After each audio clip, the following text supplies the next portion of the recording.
কিছু মানুষ খবর দেখেন আর কিছু মানুষ খবরের ভেতর ঢুকে পড়েন। আজকের অতিথি এমন একজন মানুষ যিনি সত্য খুঁজতে গিয়ে নিজেই হয়ে গেছেন খবর। রাস্তায় জনতার মাঝে উত্তেজনার কেন্দ্রবিন্দুতে ক্যামেরা হাতে দাঁড়িয়ে থাকা একজন সাংবাদিক, যার কণ্ঠ থামাতে চেয়েছিল ভয়, হামলা আর ক্ষমতার চাপ, কিন্তু তিনি থামেননি।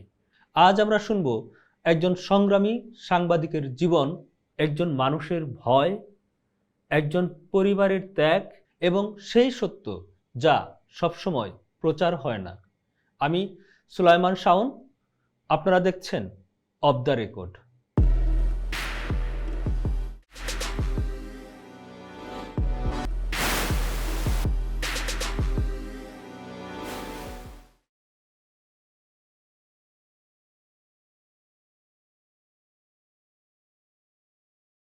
আজ আমাদের সঙ্গে আছেন ডিবিসি নিউজের সাহসী সাংবাদিক সোহেল তালুকদার। স্বাগতম অফ দ্য রেকর্ডে। ধন্যবাদ আপনাকে আমাকে আমন্ত্রণ জানানোর জন্য। সোহেল ভাই, আপনার শৈশবটা কেমন ছিল? ছোটবেলায় কি কখনো সাংবাদিক হওয়ার স্বপ্ন দেখতেন? সাংবাদিকতার নেশাটা কিভাবে আসলো আপনার? শৈশব যদি বলি, আমি খুব বাবা মায়ের আদরের বা কাঙ্ক্ষিত সন্তান হলে পরে যেটা হয়, সেই মানুষগুলো একটু বাড়তি থাকে। আমার শৈশব দুরন্তপনার, দুষ্টামি যেটাই বলেন সেই ধরনের। কিন্তু লম্বা সময় যদি বলি, যদি আমরা গ্রামীণ ভাষায় যেটা বলি, আমাদের 14 গোষ্ঠী, সেই 14 গোষ্ঠীর মধ্যেও কেউ সাংবাদিক অথবা এই ধরনের কোনো কার্যক্রম, সেটা আমাদের কেউ স্বপ্নেও কখনো দেখেনি। সেই জার্নিটা, সেই স্বপ্নটা আমিও কখনো দেখিনি। তাই এটা আসলে আমরা যেরকম আমার বেড়ে ওঠা, আমার বড় একটি সময় কেটেছে সাতক্ষীরাতে বাবার চাকরি সুবাদে। এরপরে হচ্ছে গ্রাম, আবার শহর। এই যে মানে একটা জার্নি, বহুমাত্রিক জার্নি, সেই জার্নিটাও ছিল যে ক্রিকেট প্রেমী একটা মানুষ। আমি খুব পড়ুয়া মানুষ ছিলাম খুব আগে থেকেই, মানে আমি পাঠ্য বইয়ের থেকে যদি বলি, আমি সেই সময় সাতক্ষীরা থাকা অবস্থায় এবং সে খুব পড়ুয়া একটা মানুষ ছিলাম। রাজনীতিক পড়ুয়া বলেন বা যে ধরনের, খেলাধুলা পছন্দ করতাম, খুব দুষ্টও ছিলাম, মারামারিও করতাম। এভাবেই আসলে মূলত আমার যে জার্নিটা। আমি আবার একেধারে পারিবারিকভাবে যদি আপনি ব্যবসার কথা বলেন, যে আমাদের একটি 96 যদি, তখন থেকে আমি একজন দোকানদারও। মানে আমার বাবার যে, আমি তখনও এইচএসসি পরীক্ষা দেব বা এরকম সময় আমি দোকানও করেছি। তাই আমার জার্নিটা আসলে বহুমাত্রিক। তো আসলে এই যে পরিবর্তন, এই যে জার্নি, এই যে খেলাধুলা, সেইখানে আমার যতখানি, আমি এখন উপলব্ধি করি যে আমার যতখানি পড়ুয়া মেধা ছিল, সেই মেধাটা আমার, যদি আপনি বলেন যে পরীক্ষায় যে রেজাল্টে, সেখানে আমি খুব ভালো প্রতিফলন আমি দেখাতে পারিনি। তো এই যে দেখাতে পারিনি, এরকম করতে করতেই আপনার 2001-এর পরে আমি আবার একটা জব করি, ঢাকায় চলে আসি টাঙ্গাইল থেকে। দীর্ঘ সময় আমি একটা খুব, মানে আমার আত্মার সাথে, যদি আমি বলি যে আত্মার সাথে বিরোধ করে আমি একটা জব করতাম, সেটা খুব প্রয়োজন ছিল ওই সময়, আমার জন্য প্রয়োজন ছিল। এরপরে আবার যখন তত্ত্বাবধায়ক সরকার আসে, তখন আমি গ্রামে ফিরি, আর কি ভিয়াপুরে ফিরি, আমার যেখানে, সেখানে আমার হচ্ছে সেটা ছিল 2007-08। 7-8।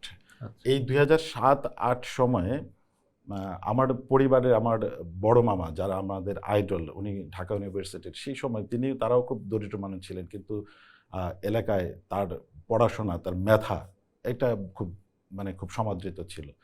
সেই বড় মামার পরামর্শেই, তিনি যেহেতু গ্রামীণ ব্যাংকে জব করতেন, আমরা আসলে একটা এনজিও করার চেষ্টা করি। আমাদের সেই এনজিওতে জৈব কৃষিটা একটা আমরা প্রাধান্য দিই আর কি, বা আমার আগে থেকেও জৈব কৃষি বা কৃষির প্রতি একটা টান ছিল, যেহেতু ছিল। আমি খুব হৃদয় মাটির মানুষ, বা মাটির মানুষ অনুষ্ঠান আমার বাবা দেখতেন, আমরা দেখতেন, অনুপ্রাণিত। এতে থেকে আসলে জৈব কৃষি আমি আসছি, যে আমার সাংবাদিকতার জার্নি একটু লম্বাই বলছি। এই জৈব কৃষি নিয়ে কাজ করতে করতে গিয়ে একটা সময় খুব মনে হলো যে শাইখ সিরাজ, যিনি কোনো না কোনোভাবে এই মানুষটার একটু সংস্পর্শে আসা যদি যেত, এইটাই স্বপ্ন ছিল, যে এই যখন টেলিভিশন দেখতাম, যে ওনার সাথে একটু হ্যান্ডশেক করব। আসলে এই স্বপ্নটাই কাকতালীয়ভাবেই হোক, যেভাবেই হোক, আমাকে আজকে এই পথে নিয়ে এসেছে। এটাও একটা গল্প। আমি সেক্স ফেরোমন, একটা সেক্স ফেরোমন যেটা হচ্ছে আমাদের এই যে এখন কীটনাশকের যে দাপট, ভয়াবহতা, আমাদের প্রত্যেকটা মানুষের মধ্যে যে ক্যান্সারের বা আমরা জীবাণু বলি যদি এটা বহন করছি, এই যে সেই ভয়াবহতাকে কিভাবে একটা সুস্থ স্বাভাবিক করা যায়, ওই সময় আহ, সেই চিন্তা চেতনাটাই আমার মধ্যে কাজ করতো। তো বাংলাদেশে ওই সময় সেক্স ফেরোমনটা খুব কম মানুষই বিক্রি করতেন। এটা একটা আর্মি অফিসার ছিল, আমি নাম বলতে চাচ্ছি না, উনি উনি রাশিয়াতে হচ্ছে চামড়ার ব্যাগ রপ্তানি করতেন। এর পাশাপাশি রাশিয়া থেকে এটাও উনি আনতেন। তো আমি খবর মানে খোঁজ খবর নিয়ে ওনার কাছ থেকে এরকম নেই, এবং হিউজ পরিমাণে নেই। নিয়ে এটা হচ্ছে আমি হচ্ছে আমার অঞ্চলের বিভিন্ন যারা যে অঞ্চলগুলোতে সবজি উৎপাদন বেশি হয় এই ধরনের, সেখানে ফ্রি দেওয়ার চেষ্টা করি। এবং এই যে দিতে দিতে ওই ভদ্রলোক উনি বললেন যে তুমি যে এটা করো, এটা কি তোমার লাভ করার জন্য করো না কিসের জন্য বলো? আমি বলি না, এটা আমার আত্মার খোরাক। আমি চাই এই একটা কৃষিটা নিরাপদ হোক, এই কীটনাশক থেকে মানুষ বেরিয়ে আসুক, কৃষক তার হচ্ছে কম খরচে যে ভালো উৎপাদন করা যায় সেটা করুক। তখন উনি বলেছেন যে তোমার আমি একজনকে সাথে পরিচয় করিয়ে দেব। উনি বলেছেন যে একজনকে সাথে তোমার কথা বলেছি, পরিচয় করিয়ে দেব। আমি আরও বেশ কয়েকবার, আরও 3 থেকে 6 মাস পরবর্তীতে আমি ওনাকে একটু আহ, এটা একটা বলে যে বিনয় বা লজ্জা থেকেই হোক, তারপরে এটা কাটিয়ে উঠে ওনাকে বললাম যে কার সাথে। উনি তখন বললেন সেই আমার স্বপ্নের মানুষটার কথা, শাইখ সিরাজের কথা।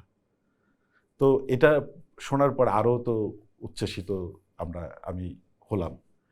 এরপরে যখন হচ্ছে এই বিভিন্ন সময় আপনি জানেনই তো যে একজন সেলিব্রিটি বা একজন এত বড় মানুষের চাইলেই সহজে দেখা পাওয়া যায় না। তো আমি বেশ কয়েকবার এরকম আসা যাওয়া দেখার এই সুযোগটা আমার হয়নি।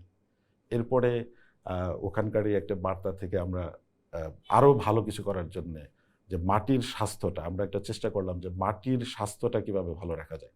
কারণ আমরা যে মানে ফসল ফলাচ্ছি, এই মাটিতে যে অণুজীবগুলি দরকার, মাটির যে মৌলিক যে বিষয়গুলি দরকার সেগুলি নেই। এই সময় দেখলাম যে বার্মি কম্পোস্ট একটা আমাকে বার্তা দেওয়া হলো যে আমি যেন এটাও একটু প্রোভাইড করি। তো আমি সেই বার্মি কম্পোস্ট করলাম।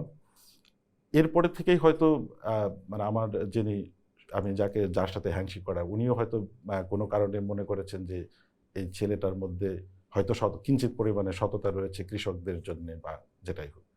তো এইটা এভাবে ওনার সাথে সংস্পর্শে আসার পরেই মূলত এই চ্যানেল আই, হৃদয় মাটি মানুষ, এবং আপনি জানেন যে কৃষি বাজেট, হৃদয় মাটি মানুষের যে প্রোগ্রাম, বিভিন্ন প্রোগ্রাম এবং কৃষকদের, এটা থেকে আসলে আমার ধীরে ধীরে সাংবাদিকতার যাত্রা। এইখানে আমি বেশ কিছু নাম যেটি না বলি যে আমাকে উঠে আসার জন্য, আদিত্য শাহিন, জহির মুন্না, তৌফিক আহমেদ, এই যে শুরুর মানুষগুলা, ফেরদৌস রবিন, এই মানুষগুলা, মুসলিম উদ্দিন, এরকম আবার আবার আমার যে অঞ্চলের যে মানুষগুলি রয়েছেন প্রান্তিক মানে অঞ্চলে আমি যাদের সাথে বেড়ে উঠেছি, তাদেরও কিন্তু সহযোগিতা রয়েছে।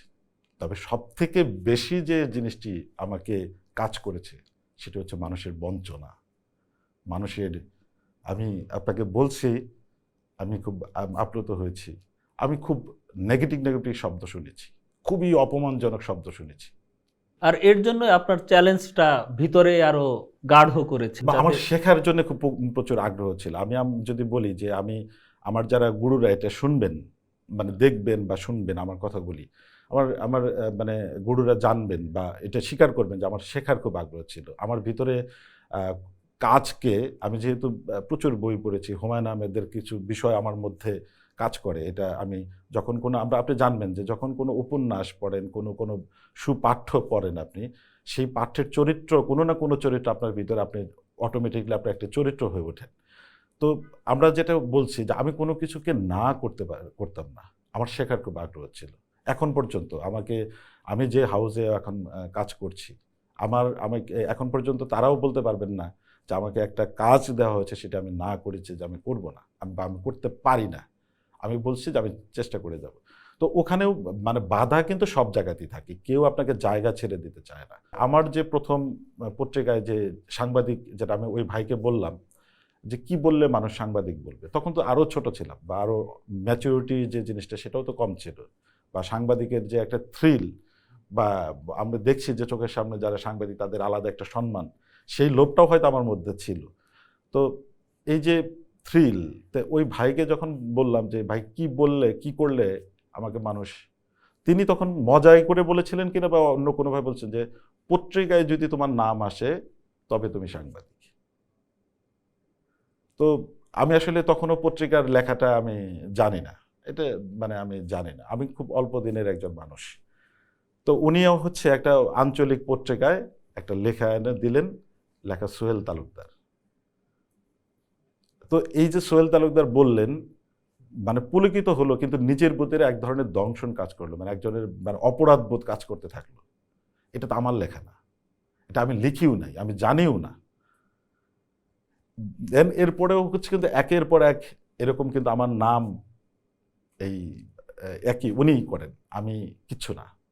কিন্তু এই যে মানে নিজের ভিতরে যে গিল্টি ফিল, মানে আমি অসৎ, এইটা হচ্ছে আমাকে খুব পীড়া দিত।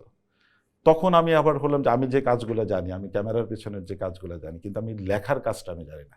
মানে টেলিভিশনের লেখা একরকম, পত্রিকার লেখা একরকম, অথবা স্ক্রিপ্টিং যেটা আমরা বলি, আমরা গল্প বলার বা বড় প্রোগ্রামের যে লেখা, অবশ্যই সেই পার্থক্যগুলো যেগুলো আছে, সেই যে হলো সেই জায়গাতে আমি লিখতে পারি না। তখন আমার ওখানে আরেকজন ওই সময় ভালো লিখতেন, কামাল নাম, এখন উনি RTP-তে কাজ করেন। উনি তখন পত্রিকার মানব জমিনে কাজ করতেন। আমি খুঁজে চেষ্টা করলাম যে এটার মধ্যে এই আমার মতো পাগল কে আছে, মানে এটার মধ্যে মানে এটাকেই সে নেশার মতো কে করে। অনেকেই ছিল, অনেকেই নীতিবাক্য বলেছেন, কিন্তু একটি অক্ষর ধরে শেখানো, এই ধরনের মানুষ কিন্তু খুব কম পাওয়া যায় মফস্বলে, বিশেষ করে। মানে জায়গা দখল হয়ে যাবে কিনা এটাও একটা হয়তো তাদের ভয় থাকে। তো এই যে আমি স্বয়ংসম্পূর্ণ মানুষ, আমার ল্যাপটপ আছে, আমার ক্যামেরা আছে, আমার মোটরসাইকেল আছে, আমি আর্থিকভাবেও আমি বেশ ভালো। তা আমি ওই কামাল কাছে যেতাম, একটা খবর শুনলে যেতাম। এই যে 10 দিন যে চ্যানেল আই বা প্রোগ্রাম বা ইসের এই ঢাকার বাইরে যে সময়টুকু আমি পেতাম, তো উনি যেটা লিখতেন সেই লেখাটাই আমি কমপক্ষে 8-10 বার করে নিজে লিখতাম, ওই লেখাটাই হুবহু ওইটাই লিখতাম। তো আমার আসলে খুব বেশি দিন প্রয়োজন হয় নাই, আমি চেষ্টা করতাম। এরপরে আমরা যৌথভাবে কাজ শুরু করলাম, আমি লিখতাম, উনি দেখতেন। কিন্তু এই যে লেখালেখির এইটার উৎকর্ষতাটা বৃদ্ধি পেয়েছে হচ্ছে আমাদের চ্যানেল আইতে যখন অনলাইনটা শুরু হয়। এইটার জাহিদ নেওয়াজ খান আপনারা সবাই জানেন। আমি যেটা বলছি যে আমার মানে মেন যদি আমার ভিতরে কাউকে খুঁজে পাওয়া যায়, আদিত্য শাহিন, যিনি আমার রক্তের ভাই না, কিন্তু আমার ভাই, মানে একটা পারিবারিক। আমার যদি বলেন জহির মুন্নার শাসন, অথবা আপনি যদি বলেন যে ফেরদৌস রবিনের যে মানুষকে গাইড করার, হিপটোনিস করা বা একটা নেতৃত্ব, তৌফিক আহমেদের যে একটা এত গুণী একটা মানুষ, তার বিনয়, আরিফিন ফয়সাল, মানে আমি ওই সময়টাতে এত বেশি গুণী গুণী মানুষের সান্নিধ্য পেয়েছি, যেটা আমাকে এই মফস্বলের মানুষ থেকে পুরোটাই ডিফারেন্স, মানে একদম ডিটাচড করে দিয়েছে। আমার মানসিকতা বলেন, আমার যা কিছু যেটা আছে, এটাই সত্য। কারণ আমি যখন আমার সামনে যখন একজন গুণী মানুষ পাই, গুণী মেন্টর পাই, বা যারা পায়, যেমন ঢাকার সাংবাদিকদের যে সুযোগ সুবিধাটা, যে একটা হাউজে সে করতেছে, তার অ্যাসাইনমেন্ট এডিটর আছে, চিফ রিপোর্টার আছেন, সম্পাদকে আছেন, এবং ভালো ভালো এডিটররা প্রতিনিয়ত তাকে যখন নার্সিং করেন, সে মানুষটার উৎকর্ষতা তো যতই সে মরিচা ধরা থাকুক, তার তো কিছু পরিবর্তন আসবেই। আমি সেই সুযোগটা পেয়েছি। আমি বাংলাদেশের এখন অনেক অনেক যে গুণী সাংবাদিক, আমরা যাদের আইডল বলি, আমি তাদের সান্নিধ্য পেয়েছি। আপনি পাঠ্য বইয়ে, আমি তো আমার পড়াশোনা সেটা হচ্ছে যে আমি কমার্সের স্টুডেন্ট, আমার ব্যাকগ্রাউন্ড পুরাটাই কমার্স। আমি সাদত কলেজ থেকে অনার্স মাস্টার্স করেছি। এরপরে কিন্তু আমার মানে এই জার্নি, কিন্তু আমার বাংলা পড়ার প্রতি প্রচণ্ড আগ্রহ ছিল, যেটা বই পড়ার থেকে শুরু করে। কিন্তু এই যে সান্নিধ্যতা পাওয়া, আমি মনে করি যে সাংবাদিকতা হচ্ছে গুরুমুখী শিক্ষা। আমি সবসময় এই গুরুদের সম্মানটা রক্ষা করার চেষ্টা করতাম, আর কিছু না, যে আমি এই গুরুটা আমাকে চিনে। তো যেটা বলছিলাম যে আসলে সাংবাদিকতা হচ্ছে পাঠ। আমি আপনার কাছ থেকে যদি পাঠটা নিতে পারি, আপনি আড্ডা দিচ্ছেন, কথা বলছেন, সেই পাঠটুকু আমি যদি নিতে পারি, আমি যদি ধারণ করতে পারি, তবেই না হচ্ছে সেখান থেকে কিছু জানা বোঝা শেখা যায়। তো এই ত্যাগ, এই শ্রম, এই আগ্রহটুকু আমাদের মধ্যে খুব কম দেখা যায়। এবং আমি এই যে সাংবাদিকতা করার চেষ্টা করি, এই জার্নিটা আমার খুব কষ্টের, এই জার্নিটা আমার খুব বঞ্চনার, এই জার্নিটা আমার খুব ত্যাগের, যার ফলেই এই সাংবাদিকতা, অনৈতিকতা, বৈষম্য এবং এইসব বিষয়গুলো যখন আপনি দেখি, আপনি দেখবেন হয়তো আমার কার্যক্রম বা বিভিন্ন কিছুতেই আমাকে একটি প্রতিবাদ মুখর অবস্থায় পাওয়া যায়। কারণ আমি এইটা, এর মানে এই না যে আমি কারো বিরুদ্ধতাচরণ করছি, আমি আমার এটাকে প্রেম এবং এটাকে নেশা, মানুষের তো হরেক রকমের নেশা থাকে। আপনি হচ্ছে কর্মের মধ্যে যদি আপনি শান্তি খুঁজে না পান, মানে আপনি একটা কাজ করছেন, আপনার বইটা কেন হচ্ছে, ওই যে আমরা বইয়ের কথায় বারবার চলে আসতেছে, হুমায়ুন আহমেদের বই কেন আমাদের এত ভালো লাগতো, আরাম লাগে, শান্তি লাগে। এই যে শান্তি আরাম লাগে, লাগে বিকজ অফ হচ্ছে যে ওইটা খুব সহজ ভাষায় মনে হয় যে এটা আমার কথা, সহজ না হলো বা মানে হ্যাঁ নিজের গল্প মনে হয় যে আমি নিজের গল্প পড়তেছি, হ্যাঁ বা এইরকমই মানে পরিচিত কারো গল্প পড়তেছি। এই কর্মটাও কিন্তু এরকম যে আমি অনেক কাজ করছি, আপনি শুনলেন যে আমি পিয়নের জবটাও পর্যন্ত করছি, চার দোকানেও করছি, মানে করা হয়েছে। আমি ওই ঢাকা শহরে চাকরির জন্যে মানে রিক্সা ভাড়া থাকতো না, হেঁটে হেঁটে হেঁটে হেঁটে আমি বিভিন্ন জায়গায় যেতাম। এমনও মানে গেছে যে আমার মানে এই জুতো সেই জুতোর দিয়ে যে পাথর কুচি, সেটাও আমি পায়ে অনুভব করেছি। কিন্তু একটা জিনিস ছিল যে ডেসার জব ছেড়ে দেওয়ার পরে আমি যে জিনিসটা উপলব্ধি করছি যে আমি বিপদে না পড়লে অনৈতিক হব না, আমার দেয়ালে পিঠ থেকে না গেলে আমি সেই পর্যন্ত আমি অনৈতিক হব না। কারণ এইটা মানে কিন্তু দেখবেন, আপনার কি অনৈতিক হইতে হয়েছে কখনো? অনৈতিক তো নানাভাবে অনৈতিক হওয়া যায়। আপনি যদি কোনো নিউজ ছেড়ে দেন, আপনি যদি কোনো স্বজনপ্রীতি করেন, আপনি যদি নানান কিছু হন, আপনাদের অনৈতিক হইতেই হয়, নানানভাবে অনৈতিক। অনৈতিক বলতে কি শুধুমাত্র ঘুষ খাওয়াটাই অনৈতিক?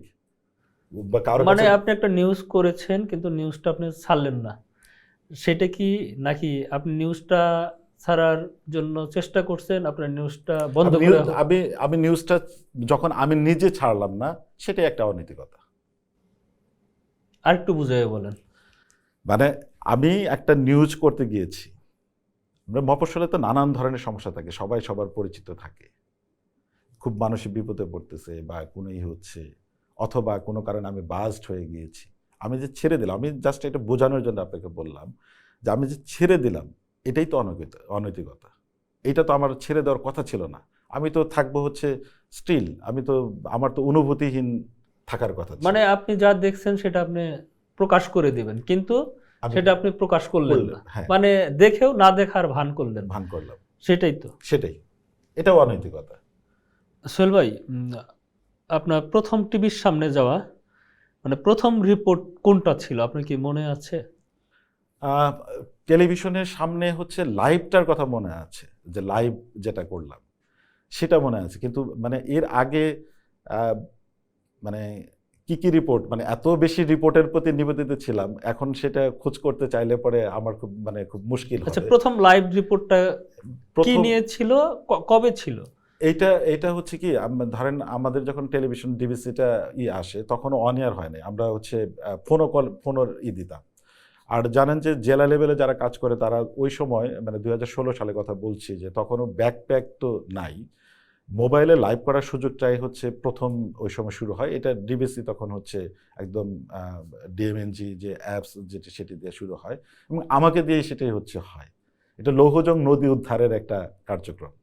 সেই সময় আমি হচ্ছে প্রথমবার টেলিভিশনে লাইভে যাই, যেটার আমার কোনো মানে অভিজ্ঞতাও ছিল না, এবং এটি দেখার পরে, এটি করার পরে যে শরীরের মধ্যে, মনের মধ্যে যে উচ্ছ্বাস, যে আনন্দ, এটা আসলে কয়েক কোটি টাকা দিয়েও আপনি এটারই পাবেন না। এবং এইটা মানুষের মধ্যে যে সাড়া ফেলছিল যে লাইভ করতেছে, এটা মনে থাকবে আর এটা কি ফোনও ছিল? না, এটা লাইভ ছিল, লাইভ একদম ছিল। টেলিভিশনে লাইভ ছিল, আচ্ছা, একদম লাইভ, এবং গেস্টও ছিল, গেস্ট ইন্টারভিউর ইস্যু ছিল, মানে 1-to-1 গেস্ট, মানে আপনার সাথে? আমার সাথে সেই সময়কার জেলা প্রশাসক, পুলিশ সুপার, ওনারা অতিথি ছিলেন আর কি। আচ্ছা, তো সেটা নিউজটা আসলে কি নিউজ? এটা আপনি জানেন যে টাঙ্গাইলের একটি মধ্য দিয়ে যে লৌহজং নদী, এটা প্রত্যেক বছরে খনন করার খুব অল্প অংশ খনন করা হয়, ঘটা করে আয়োজন করা হয়। এটা আমরাও চাই যে এই জিনিসটা মানে খনন হোক, তেমন একটি প্রোগ্রামের আর কি, লৌহজং নদী পুনরুদ্ধারের একটি প্রোগ্রামের। আসলে কি পুনরুদ্ধার হয়েছে? না, এটা পুনরুদ্ধার কখন, ওই 3 বছর ওই 3-3.5 কিলোমিটার পর্যন্ত এই কার্যক্রমটা থাকে আর কি। 2016 সাল থেকে যদি পুনরুদ্ধারের যে কার্যক্রমটা পুরোদমে চলতো, তাহলে তো আজকে লৌহজং নদী তো একটা বড় ধরনের সেখানে বিনোদন এবং নানান কিছু হয়ে যেত আর কি। মানে লৌহজং নদীটা মানে টাঙ্গাইলের জন্য কি খুব বেশি ইম্পর্ট্যান্ট? আপনার নদী, বাংলাদেশের জন্যই নদী খুব ইম্পর্টেন্ট। আপনার নদী কেন্দ্রিক জীবন ব্যবস্থাটাই আমাদের, নদী কেন্দ্রিক বাণিজ্যটাই আমাদের, নদী কেন্দ্রিক আমরা, আমাদের যদি শেকড় খোঁজেন নদী কেন্দ্রিকই আমরা। তাই এই নদী হচ্ছে একটা, এই বাংলাদেশের ভূমি বলেন, আবহাওয়া বলেন, মানুষ বলেন, এটা প্রত্যেকের জন্য লাইফ লাইন। সেই নদীকে যদি না থাকে, এই নদীর আর কোনো মানে, তাহলে হচ্ছে আপনার জীবন যে চক্র, আপনি যে আপনার বৈশিষ্ট্যগত যে চক্র, সেই চক্রটাই ভেঙে যায়, এবং যেটা ভেঙে গেছে মানে যাচ্ছে। যদি অন্য কোনো মানে নাই বলে, আপনি যদি বলেন যে এখন ভূগর্ভস্থ পানির স্তর, এই নদীটা যদি প্রপার ওয়েতে থাকতো, এখানে বৃষ্টির পানি যদি ঠিকভাবে যেতে পারতো, এই ড্রেনেজের পানিগুলি নয়, বা এটা যদি শোধন করে যেত, সেটা অন্যরকম জিনিস, তাহলে তো এই নদী তো আজকে এই অবস্থার মধ্যে দিয়ে যেত না। সাংবাদিকতা পেশার সবচেয়ে কঠিন বাস্তবতার মুখোমুখি কবে হয়েছেন এবং কিভাবে হয়েছেন? আহ এটা আসলে আপনি যখনই হচ্ছে আপনি অনুসন্ধানমূলক কাজ করবেন, ফুল লতা পাতার বাইরে যে কাজ করবেন, প্রত্যেকটা স্টোরি পিছনের গল্পটাই একটা হচ্ছে কঠিন বাস্তবতা। তো যদি খুব বেশি যদি আমি বলি, সেটা হচ্ছে আমার একটা স্টোরি ছিল, আমাদের আইন শৃঙ্খলা রক্ষা বাহিনীর বিশেষ একটা মানে সদস্যরা, তারা তাদের সোর্সকে দিয়ে ইয়াবার ব্যবসা করান। এইটা আমরা যখন একটা প্রথম পর্ব যেটা করলাম, এটা করার পরে আসলে মানে খুব একটা, আপনি তো বুঝেনি যে এই মানে একটা অকাঠ্য প্রমাণ নিয়ে যখন একটা স্টোরি করা হয়, তখন কর্তৃপক্ষ কিন্তু বেকায়দায় পড়ে, এটার মধ্যে অনেক বিষয় থাকে। তো সেই সময় আসলে এটাকে মানে আমরা যেটা করেছি, এটাকে তার ব্যাকআপ দেওয়ার জন্য কিন্তু নানান আয়োজন ছিল। সেই সময় আমি বুঝতে পারলাম যে আসলে মানে সাংবাদিকতাটা কতটা কঠিন, টিকে থাকাটা কতটা কঠিন, এবং এটার মধ্যে যদি প্রচুর পরিমাণ আপনার কাছে যদি এলিমেন্ট না থাকে, আপনি যখন তখন ভ্যানিশ হয়ে যেতে পারেন। আমি সেই দিনের গল্পটা জানতে চাই, যেদিন আপনি নিজেই খবরের অংশ হয়ে গেলেন। জোয়ার আসন নিয়ে সংবাদ সংগ্রহের সময় কি ঘটেছিল? 2020 সালে আপনি যখন হচ্ছে সারা বাংলাদেশে ক্যাসিনো নিয়ে, যেটা ঢাকায় ফলাও করে ঘটা করে যখন অভিযান হচ্ছিল, সেইটা আমরা ঢাকায় হলো, কিন্তু প্রান্তিকের কি অবস্থা ছিল আমরা দেখলাম যে আমাদের যমুনার যে চর, সেই চরের মধ্যে একটা খবর পাওয়া শুরু করলাম, সেই চরের মধ্যে এটা বিশাল একটা আয়োজন হয়, যে আমরা এটা 1 কোটি 1.5 কোটি বা প্রতিদিন যেটা খেলা হয়, এই ধরনের আমরা শব্দগুলি শুনতে পেতাম। আমি 3বার সেখানে রেকিউ করেছি, ড্রোন ওড়ানো তখন নিষিদ্ধ ছিল, যে আমি এটাকে যেহেতু এর সাথে আপনি আপ টু বটম ক্ষমতা, প্রশাসন, আইন শৃঙ্খলা রক্ষা বাহিনী, আপ টু বটম মানে রাজনীতি থেকে শুরু করে সবাই জড়িত থাকে। তখন কোনো কারণে হয়তো ড্রোন ওড়ানোটা ছিল, যে ড্রোন নিয়ে খুব কথা মানে হচ্ছিল, নিষেধাজ্ঞা ছিল, জঙ্গির যে মানে হামলা হওয়ার, সেটা ড্রোন দিয়ে হতে পারে, বা একটা নিষেধাজ্ঞা ছিল আর কি, আর সহজলভ্য ছিল না। তো আমরা এটা রেকি করার পরে, কিন্তু আমরা যখন রেকি করি, এইটার স্পটটা যে মানে 3টা একই জায়গায় কাশবনের মধ্যে, এইটা আমরা বুঝতে পারি নাই। আর মানুষগুলো একজন করে যায়, সুসংগঠিতভাবে যায়। তো ভিতরে আমরা যেদিন যাই, প্রত্যেকটা দিনই এই খেলাটা শুরু হয় হচ্ছে 12টা থেকে, রাত 12টা না দিন 12টায়, সকাল 12টায়। সেই দিন 12টা আমরা হচ্ছে প্রায় আরো 3 কিলোমিটার দূরে থেকে নৌকা ভাড়া করে, আরো 1-2 কিলোমিটার দূরে থেকে অবস্থান করছি, আমরা 3টা ক্যামেরা ইউজ করতেছিলাম। তো এরপরে মানুষজন আসছে, সেটা ক্যাপচার করা হচ্ছে। আমাদের 1 থেকে 2 মিনিট, আমাদের টার্গেটে ছিল 1 থেকে 2 মিনিট। ওই দিন তারা খেলাটা শুরু করেছেন 2টায়, মানে আমরাও অস্থির। আমি মনে আছে সে যে কালাই শাক, শীত একটু অবস্থা, যে কালাই শাক মানে আমাদের ব্যাগে, ক্যামেরার ব্যাগে থেকে অনেক সংগ্রহ করেছিলাম। তো এই যে যখন কেবল, আমরাও খুব অস্থির ছিলাম, নিরাপত্তারও একটা বিষয় ছিল যে কত দ্রুত আমার এটা খেলা হচ্ছে, এরকম একটা আয়োজন হচ্ছে, এইটার হচ্ছে 2 থেকে 3 মিনিটের একটা আমার ফুটেজ খুবই প্রয়োজন ছিল প্রমাণ করানোর জন্য। তা আমরা মোটামুটি যখন তারা শুরু করবেন, এই সময় আমি কাশবনের ভিতর দিয়ে মানে দূর থেকে ক্যামেরাটা চালাচ্ছিলাম। কিন্তু আপনি জানেন যে ক্যামেরার যে মানে সামনে কাশবন, আমি যতই জুম করি ওইটা কাশবনটাই হচ্ছে একটা কাশ যে গাছ, ওইটাই একটা বট গাছের মতো ক্যামেরার সামনে বাধা হয়ে দাঁড়ায়। তা আমি আরেকটু স্ক্রল করে করে যখন হচ্ছে এই মানে একটু কাশবন মানে আমি পেলাম, কিন্তু আমি তখন গ্রামারটাই ভুলে গেলাম, আসলে উত্তেজনায় নাই। আমার ক্যামেরার লেন্সের সাথে সরাসরি যখন সূর্যের ফোকাস হয়েছে, ওই পাশ থেকে একজন মানুষ সেটার চোখে তাকে ক্লিক করছে। ক্লিক করার সাথে সাথে ওনারা ছত্রভঙ্গ। আমরা তখন ব্যাক যদি করি তাহলে হচ্ছে আমরা আক্রমণ শিকার হয়ে, আমি সাহস করে তখন ওই মাঠের মধ্যে গেলাম। গিয়ে এর মধ্যে 2-3 জনের পেলাম, যতগুলো ইন্টারভিউ করার চেষ্টা করতে করতে মানে আমরা চাচ্ছি যে এখান থেকে যত দ্রুত, আপনার ওখানে আমাদের বাহনটাও অনেক দূরে, যত দ্রুত বের হয়ে আসার। ঠিক 10 মিনিটও মানে হয়তো পুরো কার্যক্রমে হয়নি, এর মধ্যে থেকে 4 পাশ থেকে তারা আবার সংগঠিত, প্রায় 200-250 মানুষ।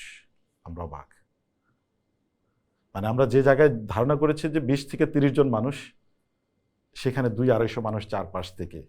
অবাক। এই যে ঘিরে ধরার পরে ফোনে যিনি তাদের মেইন যারা ছিল, তারা বিভিন্ন মানুষের সাথে, বিভিন্ন অর্গানাইজেশনের সাথে, বিভিন্ন রাজনৈতিক নেতৃবৃন্দের সাথে তারা ফোনে কথা বলছেন।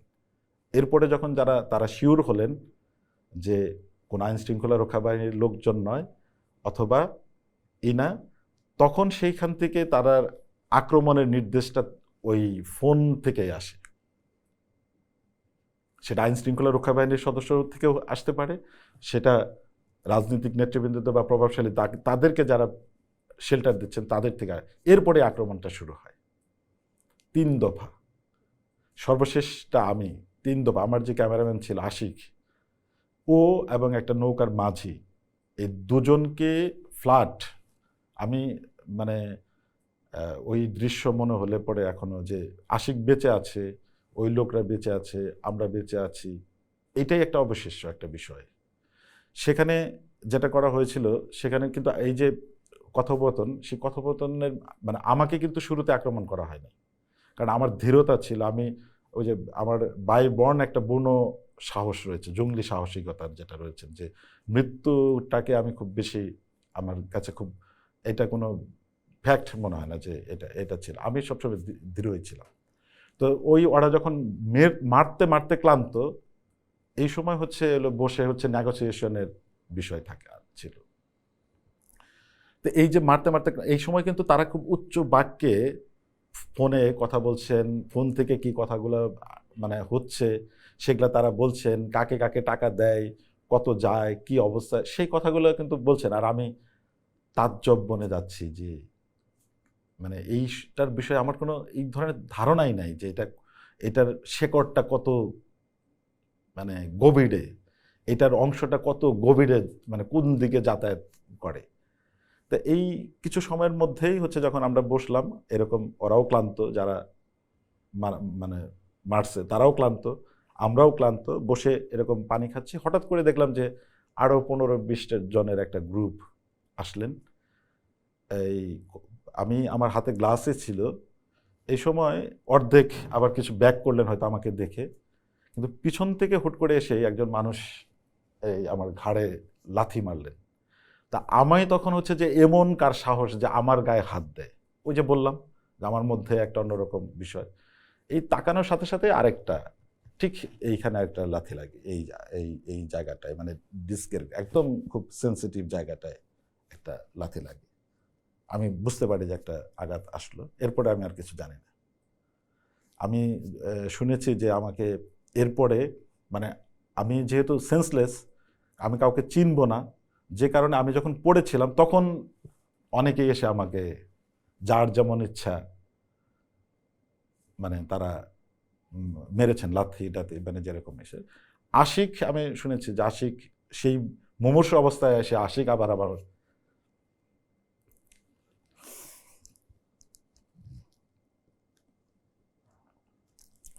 তো আশিক আমাকে সেই জায়গায় আবার আশিক আমার উপরে শুয়ে আমাকে রক্ষা করেন। তো আমার যতটুকু মনে পড়ে, অনেক পরে পানি টানি ঢালার পরে আমার সেন্স আসে, কিন্তু আমি চোখে ভালো কিছু দেখছিলাম না। এই সময় তারা একটা স্ট্যাম্প নিয়ে আসেন সাদা কাগজে, সেটাকে স্বাক্ষর করতে বলেন। আমাদের সাথে অভিজিৎ ছিল, ওরা ছিল।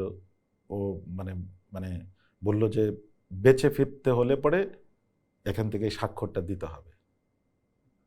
আমি, আমার যতটুকু মনে আছে যে আমি তাতেও হচ্ছে আমার অনীহা ছিল, আমার দৃঢ় ছিল যে না, আমি করবো না, যা ইচ্ছে হোক।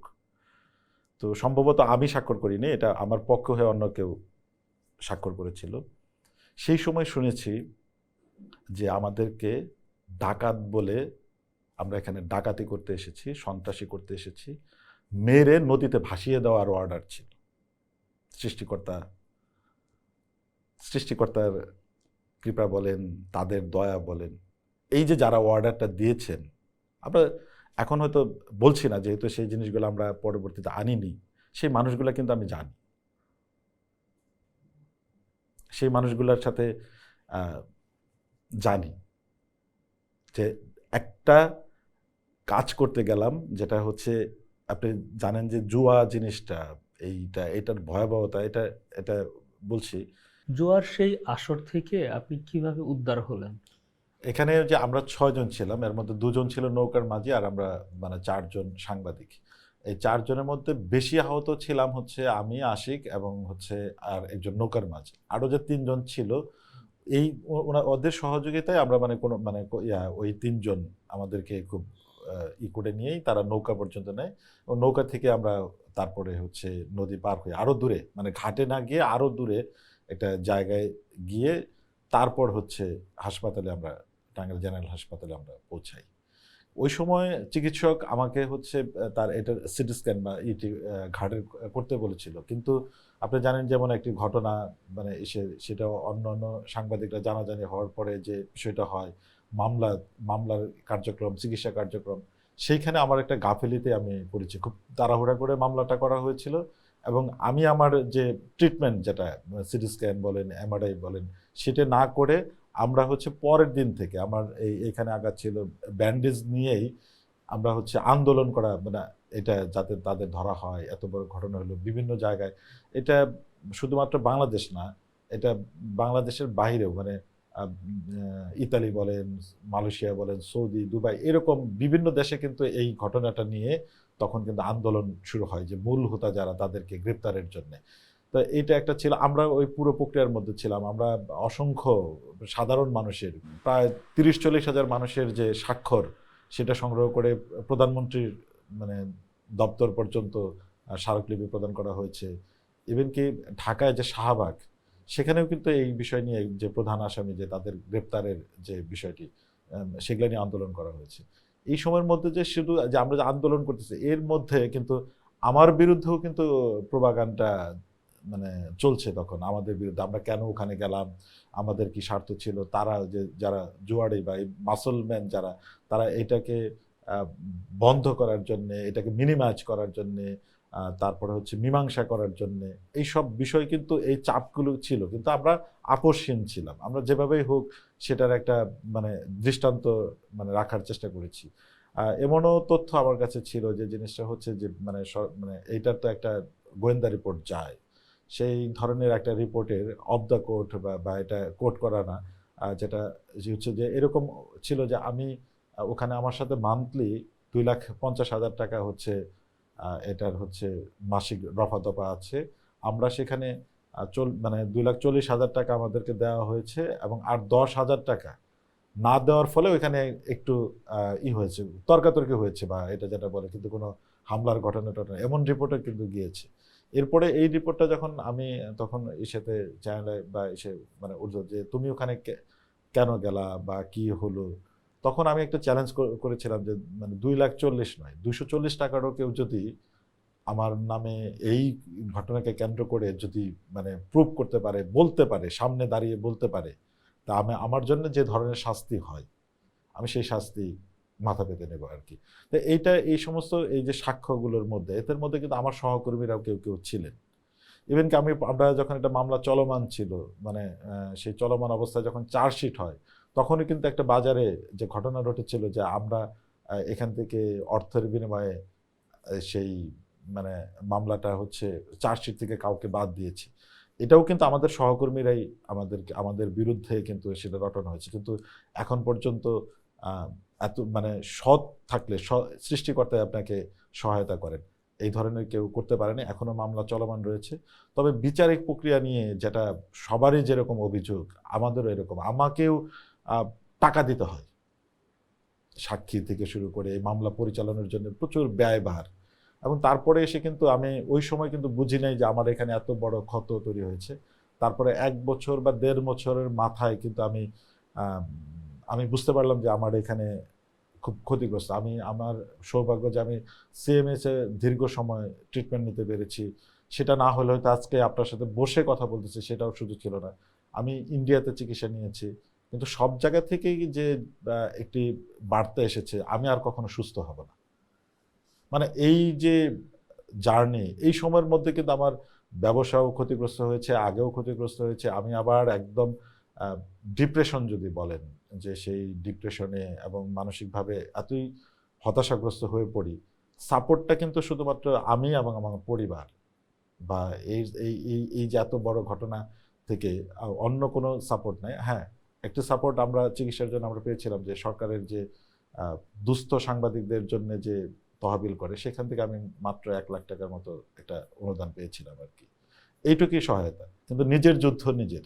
এখনও যে আমি প্রতিদিন দৌড়াই, আমি সেই দৌড়ানোটা, আমাকে বাইক চালানো নিষিদ্ধ। আমি দীর্ঘদিন তারপরেও হচ্ছে সমালোচনার ভয়ে, যেটি আমি বললেন যে আগেই বলেছিলাম যে সমালোচনার জেদে আমি আজকে ভালো কিছু করতে হবে বলে আমি সোহেল তালুকদার, আবার একই সমালোচনার ভয়ে আমার সামর্থ্য থাকার পরেও আমি কিন্তু বাইক চেঞ্জ করতে পারিনি। আমি অনেক পরে যখন একেবারে নিরুপায় হয়ে গেলাম যে না, আমার আর আসলে এখন যদি আমি সাংবাদিকতা করতে চাই, মাঠে দৌড়াতে চাই, তাহলে আমাকে 2 চাকা চেঞ্জ করে 4 চাকার মধ্যেই যেতে হবে। সেটি নিয়েও কিন্তু অনেক কথা মানে রয়েছে, অভিযোগ থাকে। তো এইটাই আসলে বাস্তবতা, মাঠের বাস্তবতা। আমি মনে করি যে এই যে বাস্তবতাটা তো হচ্ছে এটাই যে যারা মানে সাংবাদিকতা করে তারা কেন 4 চাকায় চলবে? আপনি কয় টাকা বেতন পান? হ্যাঁ। আপনার স্যালারি কত? আপনার যে স্যালারি, সেই স্যালারি দিয়েও আপনি তেল কেনার টাকাও হবে না, আপনি গাড়ি চালাবেন কিভাবে? এটা এটা এটা একদম ট্রু। তো তাহলে মানে আপনারা কিভাবে সার্ভাইভ করবেন, কিভাবে কাজ করবেন? এটা হচ্ছে আপনি খুবই ভালো একটা প্রশ্ন বলছেন। আমরা কনফারেন্সেও একই ধরনের কথা মানে বলেছি, যে বিষয়টা হচ্ছে যে আমার যে বিষয়, আমার আরেকটা সঙ্গতি ছিল বিধায়, এবং এটার মধ্যে একটা প্রেম ছিল বিধায়, নেশা ছিল বিধায় আমি ওইখান থেকে নিয়ে এইখানে হচ্ছে করতে পারি। এবং অন্যভাবে যদি বলেন যে আমি ভালোই ডিবিসি থেকে ভালো পাই, অন্য জায়গার একটা সহযোগিতা আছে, চ্যানেল আই থেকেও আমি কিছু পাই। এটা হচ্ছে আমার কথা, যেটা হচ্ছে এটা পাওয়াতে হচ্ছে আমাকে সংসারে হচ্ছে কোনো টাকা দিতে হয় না। মানে আমার সংস্থান রয়েছে, আমার দোকান থেকে আমার সংসারের সমস্ত খরচ যায়। মানে যেটা হচ্ছে আর কি, আমার মানে স্ত্রী একজন শিক্ষিকা। তো সব কিছু মিলে আমারটা নয় হলো, কিন্তু আমার আরও সহকর্মী আরও যারা রয়েছেন, এইটাই হচ্ছে এই মানে আপনি ভালো সাংবাদিকতা করার সব থেকে বড় অন্তরায়। আপনি যখন 100 জনের মধ্যে 98 জন বা 90 জনকে আপনি আঙ্গুল তুলতে পারেন, তখন আমি কি? আমি যদি 1000 বার বলি যে আমি কিঞ্চিত সৎ, আপনি এটা মানুষ বিশ্বাস করে না, মানুষ বিশ্বাস করতে চায় না। একটা জিনিস মানে রিসেন্টলি মানে আমার কাছে যেটা মনে হয়েছে যে বিভিন্ন জায়গায় যখন যাই, গ্রামগঞ্জে বা এসব জায়গায়, যখন শুনে যে সাংবাদিক, ও আচ্ছা সাংবাদিক, মানে ও আচ্ছা সাংবাদিক, মানে আগে যেরকম একটা সম্মান। মানে সম্মান থাকতো, এখন সেরকম সম্মান করতে চায় না কেন? মানে সাংবাদিক শুনলেই তারা একটু মনে হয় হয়তোবা তারা ভয় পায়। এইরকম কেন? মানে মানুষের ভিতরের এই মনস্তাত্ত্বিক দিকটা কেন পরিবর্তন হয়েছে? আপনার কাছে কি মনে হয়? এটা মনে হয় একটা বড় কারণ হচ্ছে, আপনি ঢাকা শহরেও দেখবেন বা সব জায়গাতে দেখবেন, মেধাবী এই পেশাটা পুরাটাই হচ্ছে মেধাবী, সৃজনশীল এবং পড়ুয়াদের। আপনি 4-5টা আপনি দেখুন তো যে সেই মানুষগুলো কি আপনাকে ধরে রাখতে পেরেছেন কিনা। আমি আমি মানে আমি আমার অনেক সহকর্মীর মানে খবর জানি ঢাকার। আমি একজনকে মানে আমার কলিগ, আমি তাকে আরিফুর মানে নাম, আমি তাকে স্যার বলি, আরিফ স্যার। স্যার বলে এখনো আমি তাকে স্যার বলে ডাকি। তার স্ক্রিপ্টিং, তার যে সাংবাদিকতা, সেই মানুষটি এখন আর সাংবাদিকতায় নাই। এরকম যদি আমি উদাহরণ দিতে চাই, এরকম শতাধিক উদাহরণ দিতে পারবো যারা এই সাংবাদিকতার এই সেক্টরে, যাদের আরো অনেক কিছু দেওয়ার কথা ছিল, আরো উৎকর্ষতার করার কথা ছিল, তারা নাই। শুধুমাত্র এই যে তার যে এখন যে বৈষয়িকের সাথে সাথে যে জীবন যাপনের যে ব্যয় বেড়েছে, অথবা সে যে সাংবাদিকতাটা করতে চায়, দুটো আপনি সম্মিলিত, একটা না, যে সে যে সাংবাদিকতাটা করতে চাচ্ছে পলিসিগতভাবে অথবা কাঠামোগতভাবে, রাষ্ট্রীয় কাঠামোগতভাবে সে সেটা করতে পারছে না, অথবা এই জায়গা থেকে সে সারভাইভ করতে পারতেছে না।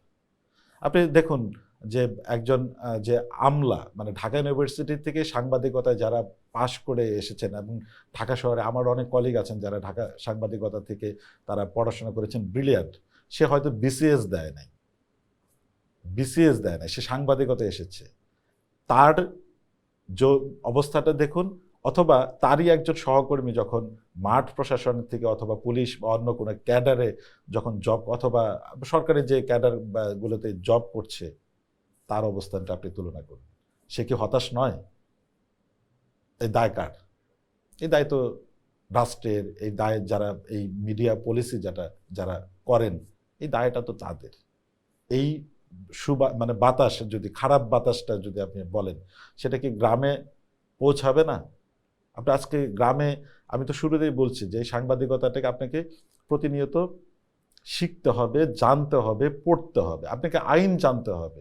আপনাকে যখন একটা মানুষ গ্রামে কাজ করবে, প্রান্তিকে কাজ করবে, আমাকে কি করতে হয়?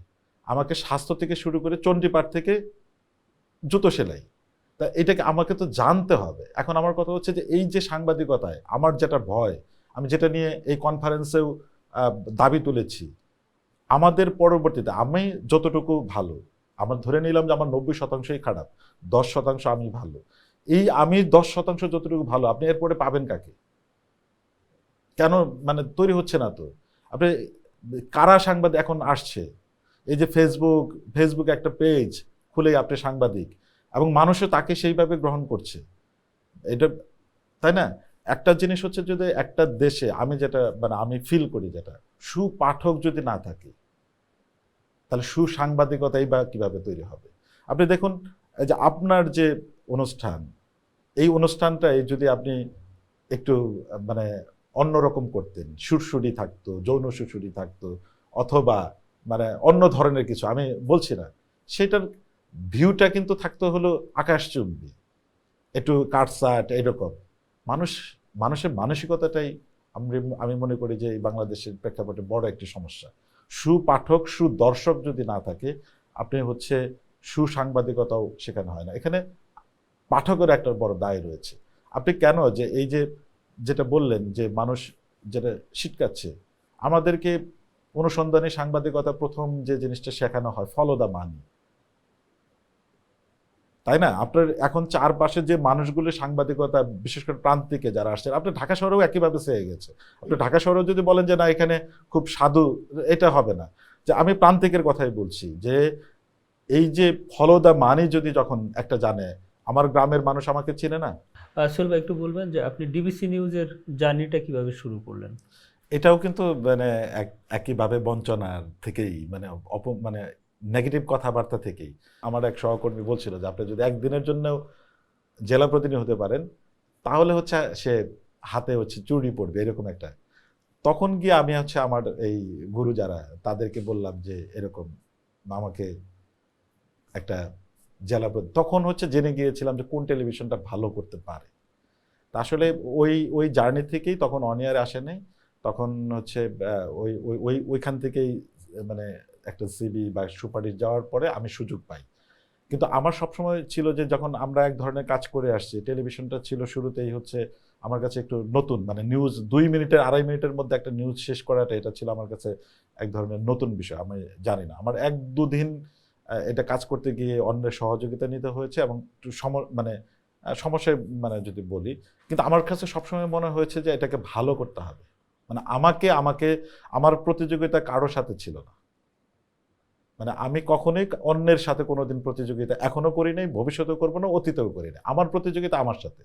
আমি আজকে থেকে আগামীকাল ভালো করতে চাই, এই প্রতিযোগিতা ছিল। এইভাবে হচ্ছে আমি আসলে ডিবিসিতে ইন্টারভিউ দিলাম। তখনও কিন্তু আমি শুনেছি আমার বাড়ি অনেক দূরে, মানে আমি শহর থেকে 40 কিলোমিটার দূরে থাকি, আমি আদৌ টাঙ্গাইলের মানে একদম পুরোপুরি থাকবো কিনা, এটা পারবো কিনা, এটা আমাকে পরীক্ষা দিয়েই সেখানে আমার দিনের পর দিন আমাকে পরীক্ষা দিয়েই আমাকে সেখানে টিকতে হয়েছে।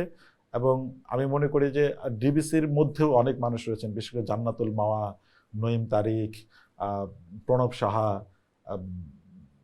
মনিরুজ্জামান মুন্না নামের একজন ছিল, এই যে আরো মানে তারপরে হচ্ছে আমি যদি বলি যে আরিফ, বিকাশ বিশ্বাস, এইরকম মানে ডিবিসির ওই সময় যারা কলিগ যারা ছিল প্রত্যেকে আমাকে তৈরি করার জন্য তারা নিবেদিত ছিল।